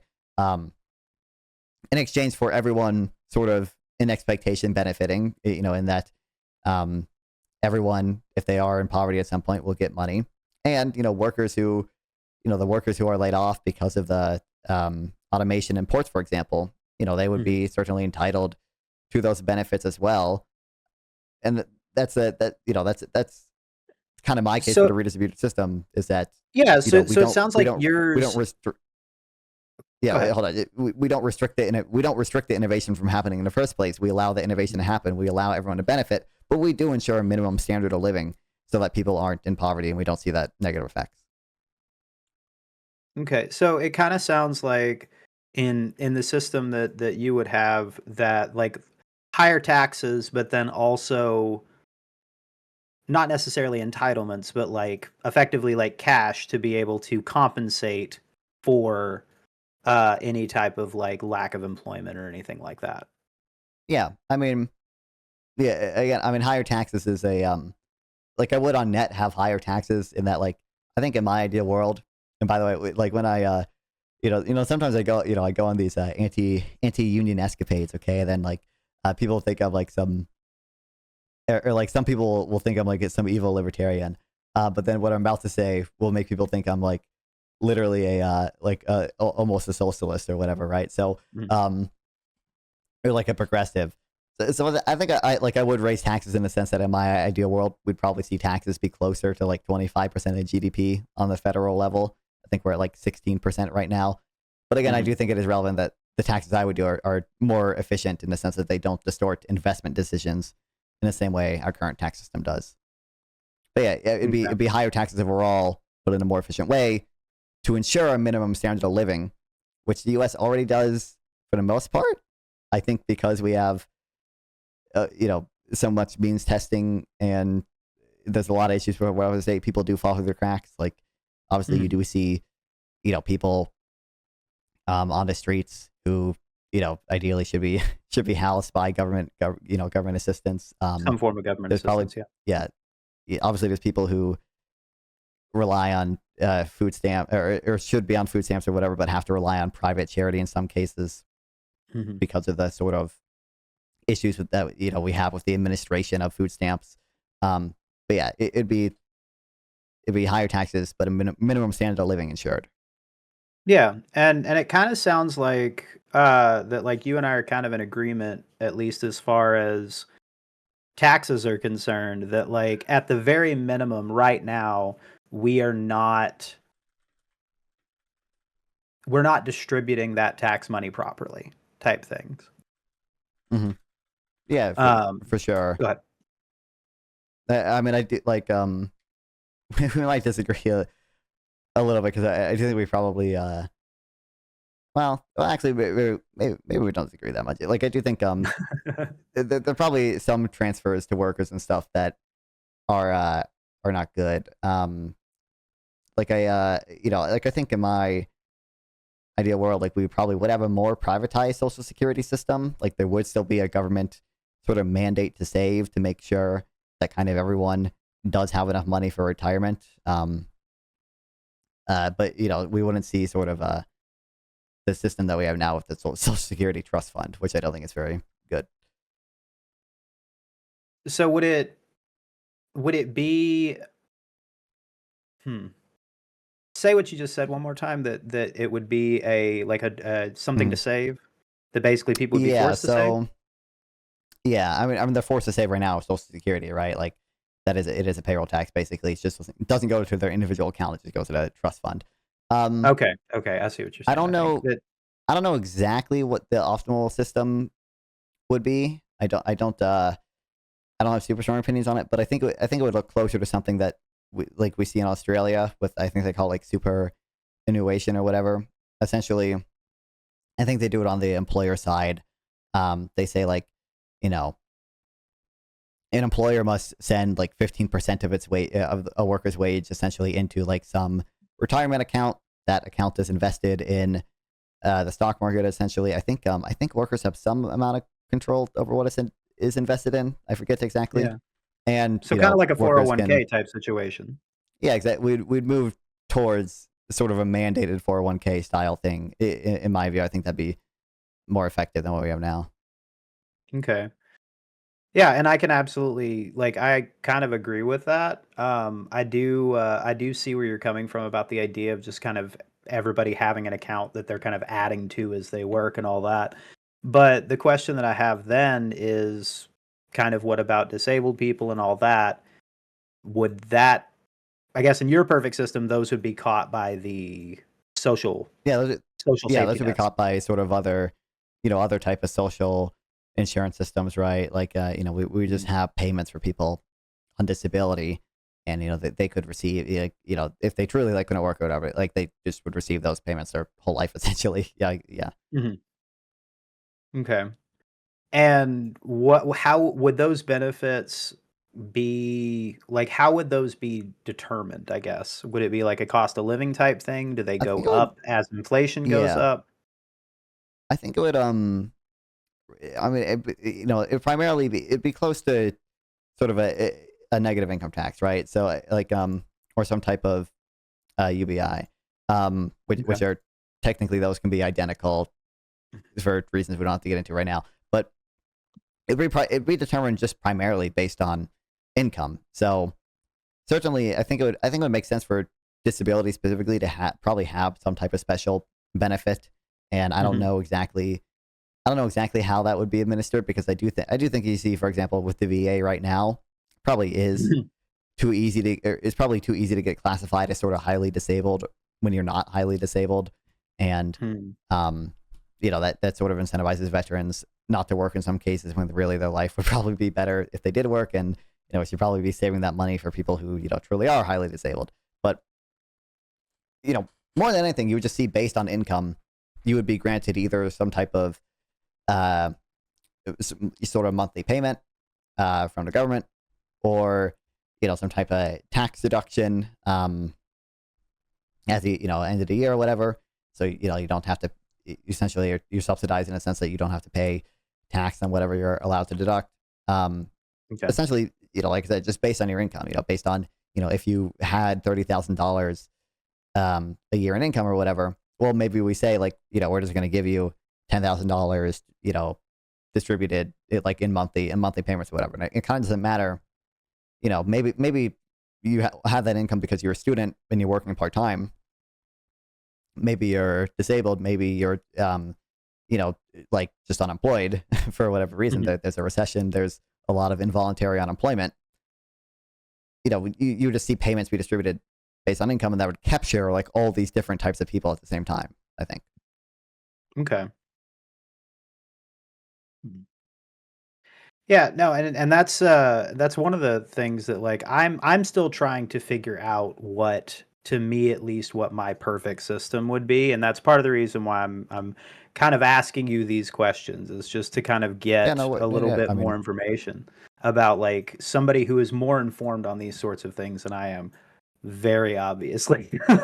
no worries, man. I mean, this is what this is what I focus on my stream. I very much enjoy these types of conversations, and I do like obviously part of the reason like I reached out to the people in the Jubilee episode partly because I think Patrick and David did a bad job of representing capitalism or whatever. But I truly I do just enjoy people hearing people's disagreements, hearing people's ideas, hearing people's sort of flaws that they see of our current system because that can inform my views too. Obviously, it's not Yeah. just so I get epic owns and pones and debates or whatever. But Well, and then and like, because I mean, my biggest issue with capitalism as it stands is that and this is more of just what capitalism I feel like has developed into as it stands now versus what I believe the system was designed to do, is the fact of that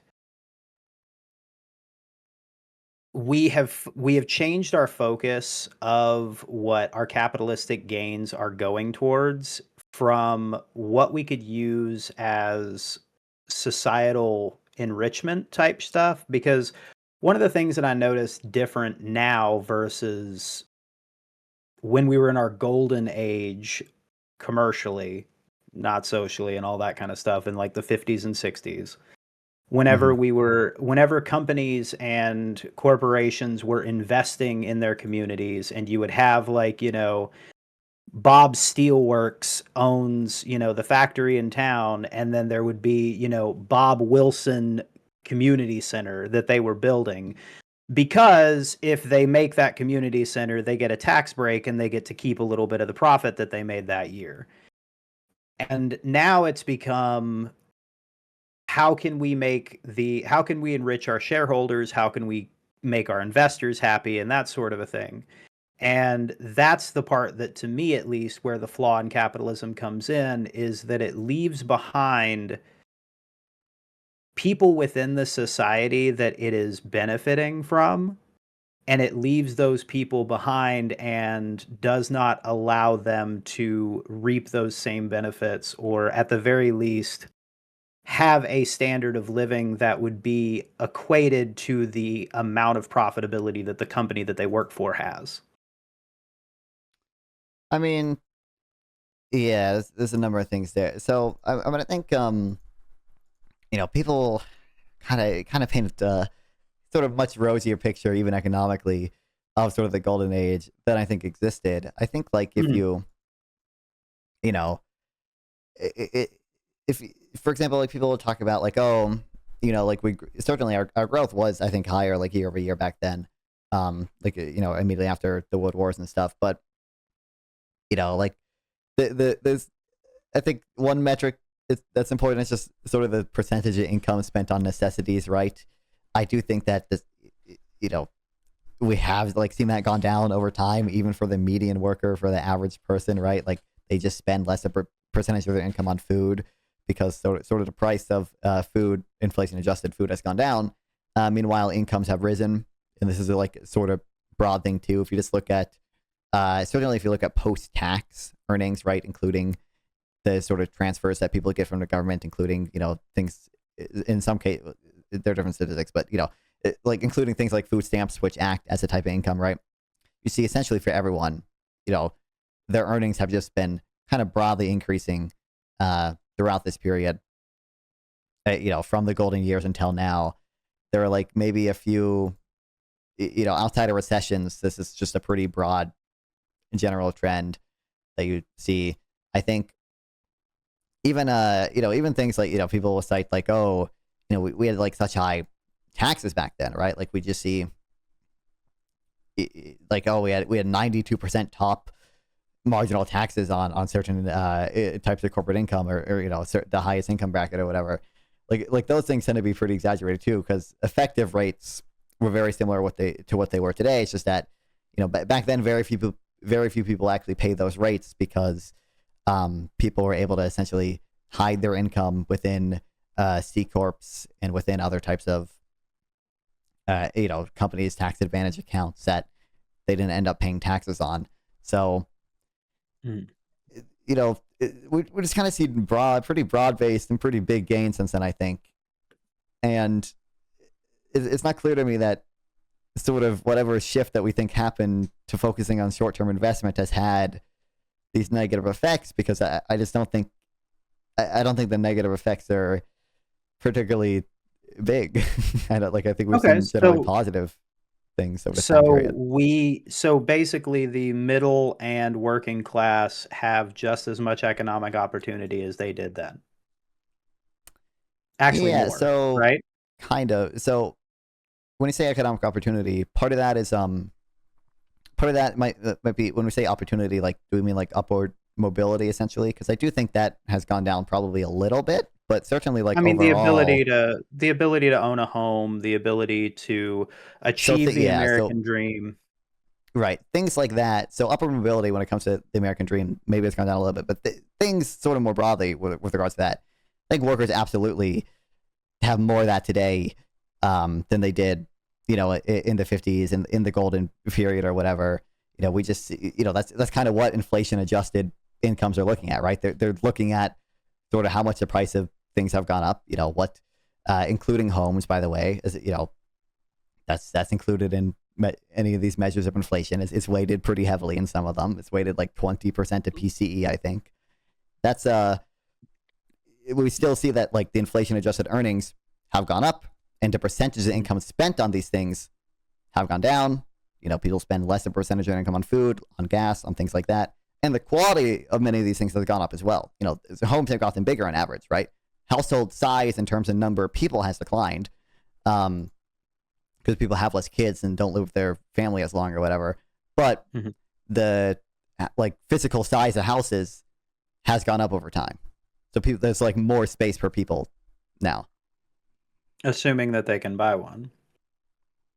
Well, I mean, we're kind of talking about, so like on median here, right? So, I do think, so I think homeownership is somewhat of an issue largely because of government constraints on supply, and like local zoning regulations. But, certainly, even with regards to homeownership, they're kind of having some of those gains.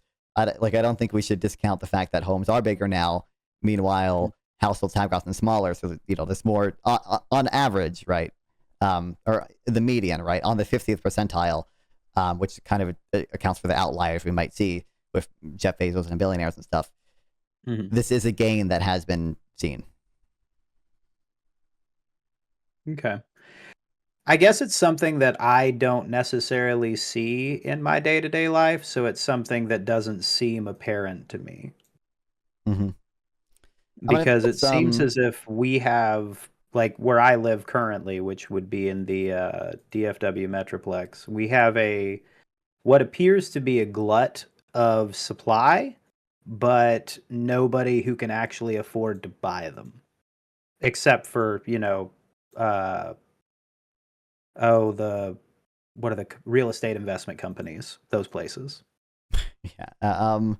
I mean, well, I mean, in that case, I mean, obviously they're buying them essentially to rent out those places, or in most cases, so you're still going to see them be occupied, generally speaking. Or where did you say DFW Metroplex? I don't know exactly what that. It entails Dallas and Fort Worth.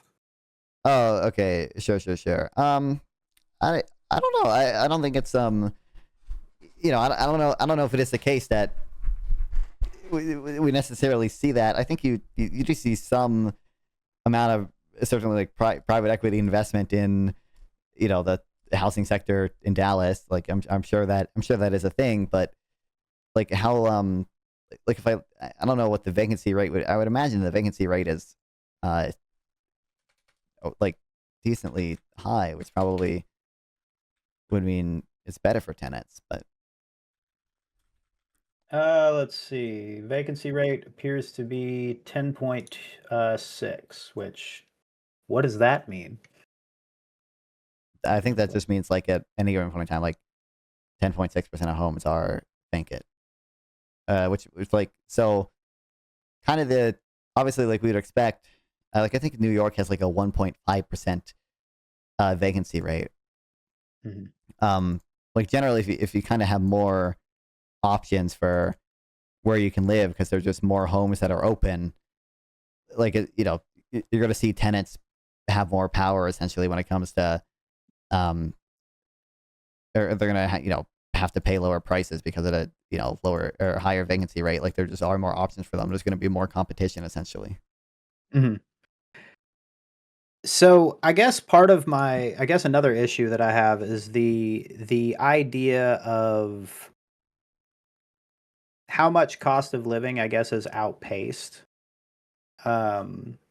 wages for arguably, I guess I don't know the stats on any of this. I am again working off of feelings and vibes when it comes to this specific thing.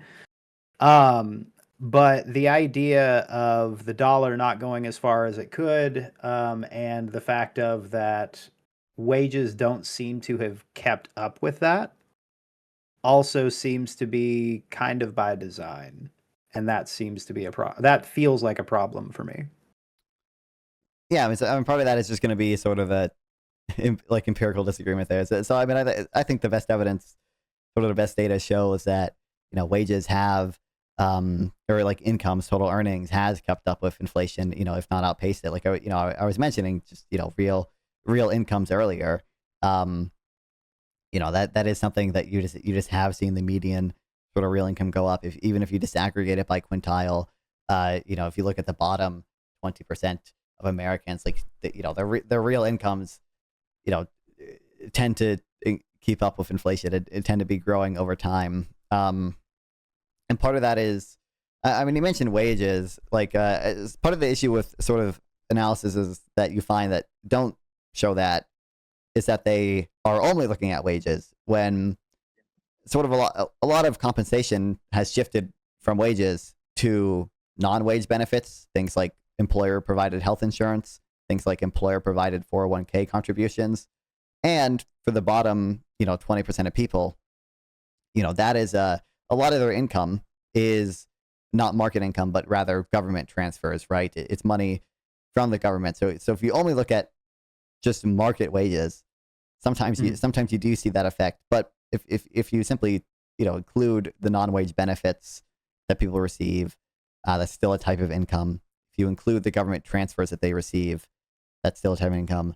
You do see like just overall, wages, earnings have outpaced inflation, generally speaking.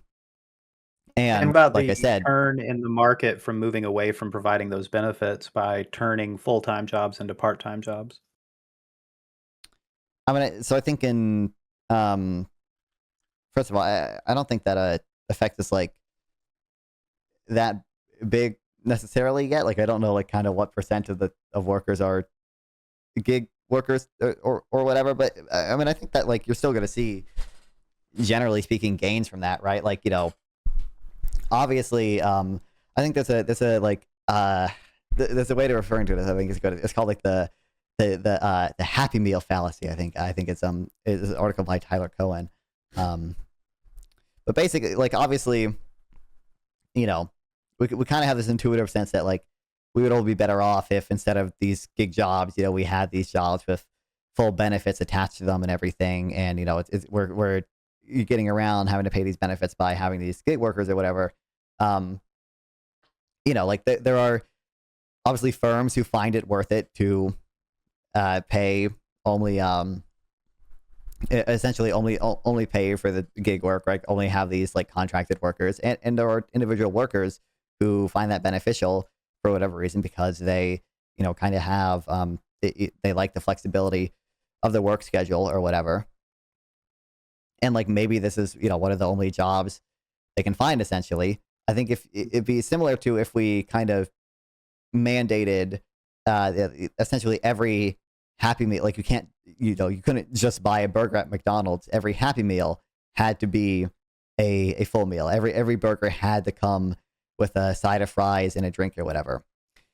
I mean, the effect you would see is that there are people who would be able to afford just the burger, who will now go burgerless and be worse off because they also have to buy now and pay more for the burger with the fries and a drink, right? So I think in a very similar way, if you sort of mandated these things with regards to, saying we're going to make sure all these gig workers have to have benefits and everything, like you'd see people go without jobs, essentially, who would be better off, having the gig work that they do. Or that Yeah, they well, I mean, currently do. I guess my question is less around gig work specifically and more about companies who, in order to forego having to pay their employees benefits, they cut their shifts down so that their workers are only working 30 hours a week, thus making them a part-time employee, thus not having to provide them benefits. Mm-hmm. Well, I mean, I think it, that's, I mean, that's kind of, so kind of what is the prescription from that would kind of be my question. So is the prescription we're going to mandate they not do that, or is the prescription like it would just be nice if companies didn't do that? Like what is Well, I mean the that I thing mean we want to that change? I mean, that kind of points out, like, to me at least, the inherent exploitative nature of what these companies are trying to do. The idea that we have mandated that if you have a full-time worker, you must provide them with full-time benefits. So their way of getting around that is to, well, then we just won't have full-time workers, but we are going to Hmm. have a full-time business. But yeah, so I mean, I think if anything, that represents actually some of the drawbacks of government regulation is that they can often kind of be exploited in that way, and even if the goal is good or whatever, you don't necessarily see good outcomes for that because of things just like that, right? And this is an issue with worker co-ops too, is that insofar as we kind of say employees have to have some ownership in a company, we're going to mandate they be owned by the employees, like you see this in real co-ops in the real world. They also just hire contractors, right? Like the workers vote to hire contractors so they don't have to actually bring in people who have ownership of the company and are therefore entitled to sort of the profits of the company. I think like exploitation, that's always going to be kind of a kind of a weird value judgment thing for me, 'cause I am just more focused on sort of the broader positive and Outcomes. negative consequences. And I think there's good reason to believe that a market-based system, even in this case, is going to lead to sort of the broadest gains overall. So for one, Ends justify means type thing. I mean, basically, well, to some Okay. extent, yeah. Well, I am that type of person, but I don't think you have to accept like in all cases or everything like the ends justify the means or whatever, uh, to sort of accept what I'm saying. I think you just have to kind of um, we just kind of have to recognize that sort of regardless of the intent of the policy or sort of regardless of how we feel morally in some cases, like the effects of a policy is kind of the thing that matters, right? That's kind of the things that we should care about more than if we just kind of view these things as, in some cases, morally icky. So, for one, certainly we would imagine in many cases consumers would benefit insofar as, the sort of cheaper cost of gig work is passed on to consumers. Certainly there are a lot of consumers that benefit from Uber, right? Like, they can get a ride anytime they want now by ordering up Uber, and that's then oftentimes cheaper than the cabs used to be. That's a clear benefit to them. We would also expect in some cases firms would be able to hire more gig workers, right? Like maybe sort of the um, insofar as the employment costs go down for them, they would just see they would be able to hire or contract out more laborers, so kind of more people could be employed than otherwise would have been. That's sort of a broad-based benefit, and you would see like any gains, presumably any gains returned to shareholders, because there would be some of that Yeah. certainly. You know, So we kind do of talked you about this believe earlier, but it's those are invested in productive things. okay, so do you believe that it's better for the populace to be broadly underemployed than to be fully employed? Like, if more people are underemployed, that is a Um, net positive comparative to a number of people being fully employed. I mean, there's always a margin to things. So, Okay. like, I don't know if I have a general. So, I don't know if I would generalize it. So, sort of, I think the thing I would mention is I would believe the market would generally lead to sort of the most efficient allocation of labor overall in at least a ideal world. We don't always live in an ideal world, but certainly Mhm. in a market-based system, you would see the positive sum trades being made. And I think it's relevant to mention that, firms are the ones with the incentive to sort of match the type of compensation that employees want. So firms Unless only they're care in a about the, market where that competition doesn't really matter, in that everybody has kind of either A, there is one company that either has a monopolized situation happening where they are the only people who can set those wages, Mhm, or it is a situation where they're the only game in town. right. Certainly, like, I think you can, you know, like, I don't, it certainly doesn't, that doesn't never happen, right? And obviously there are theoretical, even, frameworks under which, like, economists have modeled where, yeah, I mean, you see this happening. Like, you have a monopsony, you have essentially companies that are able to essentially artificially depress wages because they are, the sole employer in some community or whatever. Um, Mhm. I would just say, I mean, for one, it's not always. the prescriptions that follow would matter a little bit. So like in some cases, like monopsony can be addressed by minimum wage, right? Like that can be a good thing. There might be concerns about sort of how much can we trust the government to sort of identify where monopsony is a thing and then actually do an efficiency enhancing minimum wage rather than sort of listen to voters overall about, no matter sort of how much monopsony power there actually is, just increasing the minimum wage because that's a sort of popular thing among voters. But, I don't think we see this particularly often in the US, the sort of monopsony power. And many of the metrics that we kind of use oftentimes to say that these things happen are exaggerated again. Like I think, like people will just cite like, oh, most of the employment in this town is from one company or whatever. But, you can have perfect competition even if there are only two firms. And obviously in the real world, I think you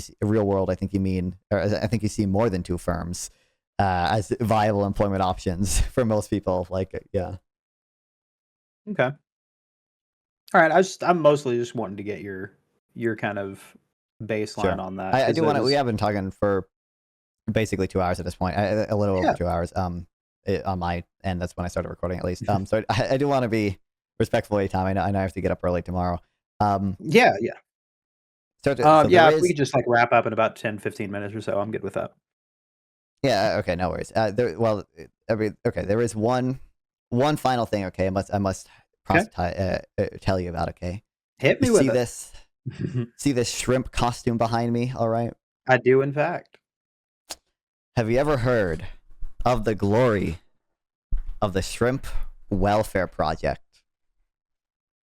I have seen, whenever I was looking you up a little bit, I have seen a bunch of shrimp stuff on your page, but it is something that I decided not to investigate because I would rather hear it direct from the horse's mouth.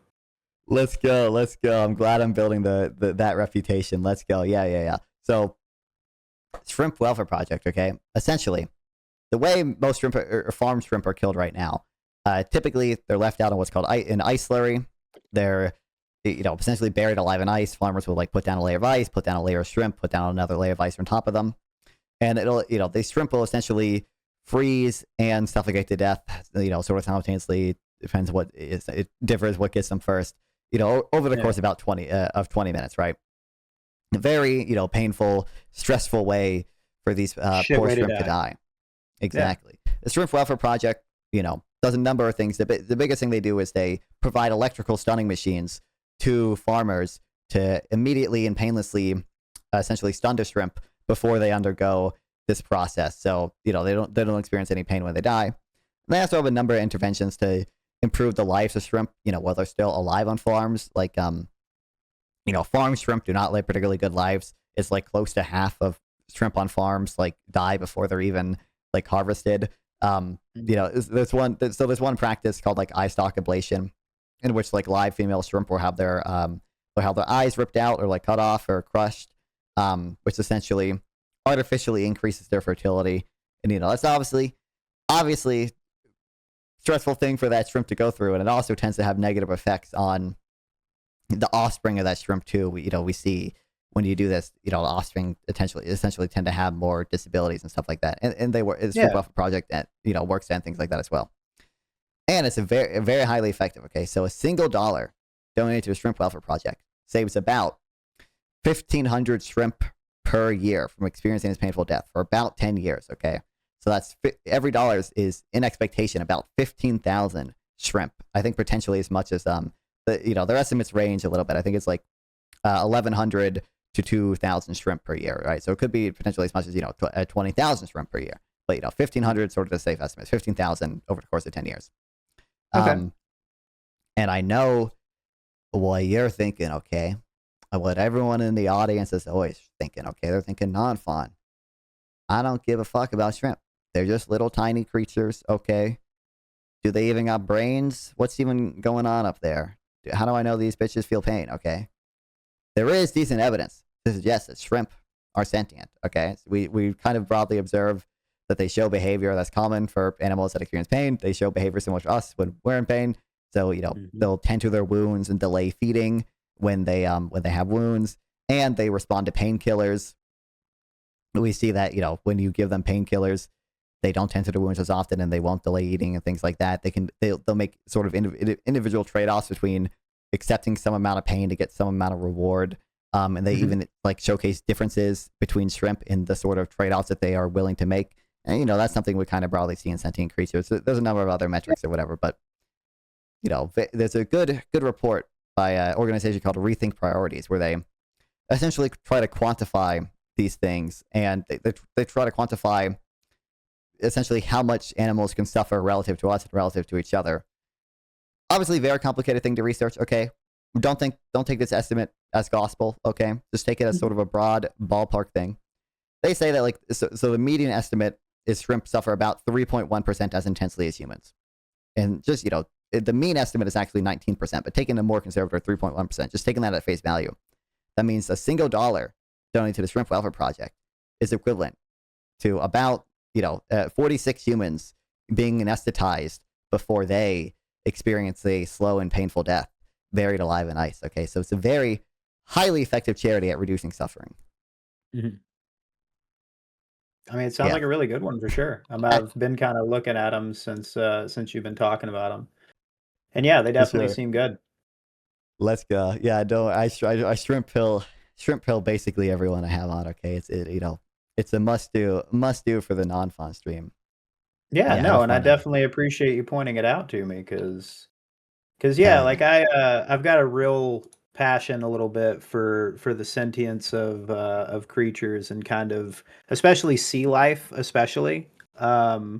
I kind of have this personal belief that the next species that will evolve to a full level of like human level sentience, or at least pre-human level sentience, would probably be like octopi and that sort of a thing, like cephalopods. So yeah, I appreciate you pointing these guys out, because I'm always looking for good organizations to help with. Well, let's go. Yeah, well, for sure. Yeah, so I'll give you I know you said you don't have much to shout out, okay, but I'll get closing thoughts, opportunity to shout yourself out again if you want to tell people to follow. Like, I think I contacted you over TikTok or whatever. If you have anything you want to shout out, let people know your final thoughts, where they can find you, all of that jazz. Yeah. So you can find me at either Riot House Entertainment on YouTube, the W on TikTok, because I thought that was a cool name when I made it. And yeah, just as far as like final thoughts, I greatly appreciate you having this conversation with me. I apologize to your audience if it wasn't the debate that they were hoping for. I'm much more of a exchange of knowledge type guy. So for me, this was an extremely fun experience, and just like getting to chat with you for a while was pretty cool. So I appreciate you letting me do so. Yeah, I had a great time. Yeah, I appreciate it very much. Yeah. No worries. My goal for all these debates that I've had with the Jubilee people is never for them to be heated. It is very much for them to be exchanges of knowledge. Although, I do, when there is someone who I think, has some views that I disagree with, I do try to challenge them, obviously. But yeah, very much appreciated talking. I'm sure a decent chance we'll talk again someday. Would love to do so. For sure. I want to be respectful of your time. Okay, so you are totally free to go. Yeah. Alrighty, I greatly appreciate it, and y'all have a good night. You too. Appreciate it. Wow. Fon's in the chat. Can we get some non-fun W's in the chat for this one? Yeah, it was a fun conversation. That was a cool conversation. I think, like I said, unfortunately, sadly, probably the last one of the Jubilee capitalist people. Sadly, I think, like I said, 2 other people I reached out to, but did not reply to my DM. So maybe we'll set it up one day. But it was a good one to end it on. That was a very very nice conversation. Yeah.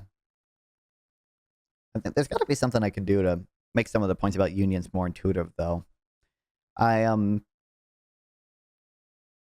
know exactly how to do so, but I think people just sort of have the sort of natural pro worker intuitions with unions and stuff, and they don't think about sort of the more general potential cost of them that obviously harm other workers that aren't in the union as well.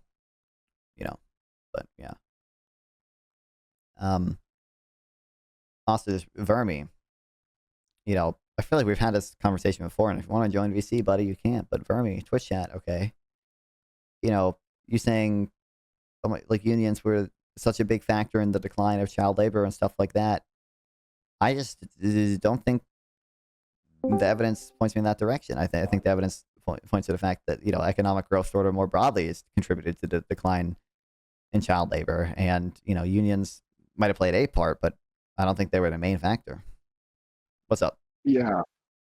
Yeah, I mean, insofar as child labor goes, they never cite any good evidence to show that unions were the cause of it.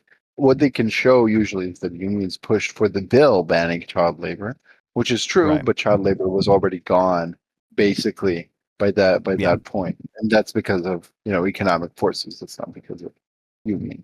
And so whatever. I was saying, I joined at the end. That was a nice convo. Sadly, an end of an era. Okay, no more capitalist debates. Which conversation do you think was the best? I mean, probably Hunter. I mean, that was very I long. love That was very Hunter. in-depth. We got to get a Hunter back. We got to get a Hunter back. Okay, he needs I'm to trying read to think on. what would be a what He would needs be to a read good on format. and concede it. He needs to That's concede true. on Autumn and Splinter. Okay, the inequality swap cannot go on. Yeah, I mean, I don't know. Yeah. Yeah. But that was I was trying to think of some format I could do to have, a lot of the people on at on again, at once or whatever. But I don't know exactly. I don't know exactly what it would look like. do Surrounded 2.0. You could do Surrounded 2.0. Just like Exactly. one good capitalist versus 20 bad social or 20 social. That'd be funny.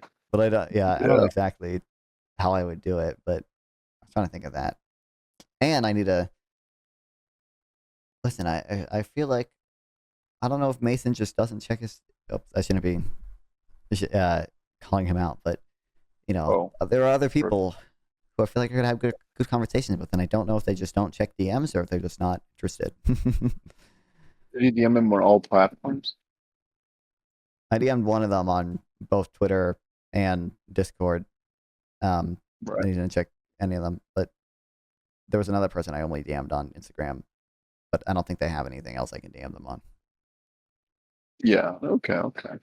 Yeah. I mean, it's whatever. So I didn't watch the entire conversation. Did productivity wages come up here? No, not really. Only in the sense the parts I think you saw where. Yeah. I saw the conversation. I don't really, see that happening or whatever. And like, the price, there's so many homes that people can't afford and everything. Like, that was basically it with regards to the productivity and wages stuff. On unions, I mean, the best way to communicate it is, first of all, like, make people think, so for example, one of the things would be, okay, there's like union security agreements. And if you think about it, that grants unions cartel power. Of course, it's a consensual cartel or whatever, but I don't care about that. I care about making people happier. And so you would think if unions would actually have to compete with each other, they would then have to compete on providing the best membership experience to their workers. And, then you would expect them, then you would expect right to work laws and stuff like that to provide the best experience for workers. And that's what basically the evidence shows. Insofar as employment goes, they increase the marginal cost of hiring people, and so you'd get less hiring. I mean, this just simply, Wow. intuitive. Yeah, I mean, I don't know. I mean, his point there, which I think I mean, not that like I was very much like a vibes conversation and stuff. Not that like he epically owned, he conceded everything or whatever. But that's fine. Everything he said. And I think a lot of people might have this intuition, was just like, these are like goods where the demand is stable or whatever. Like, if we unionize steel workers or whatever, they're still going to need the same amount of workers to produce the same amount of steel. But I think obviously you would expect sort of, exactly. And you would expect, there'd be automation pressures as well. Like they could just automate some of the labor, like, because it becomes cheaper on the margin to do that. And then obviously, this, sort of rate of future growth would be lower too, in terms of employment. If you want to chat with me live, sub here or go to Nonfon 420 on Twitch or Kick via the links below. Once again, please like and sub to help with the algorithm, and consider sending a donation through YouTube Super Thanks to directly support me, and I'll make sure to reply to any question you ask. See you guys next time.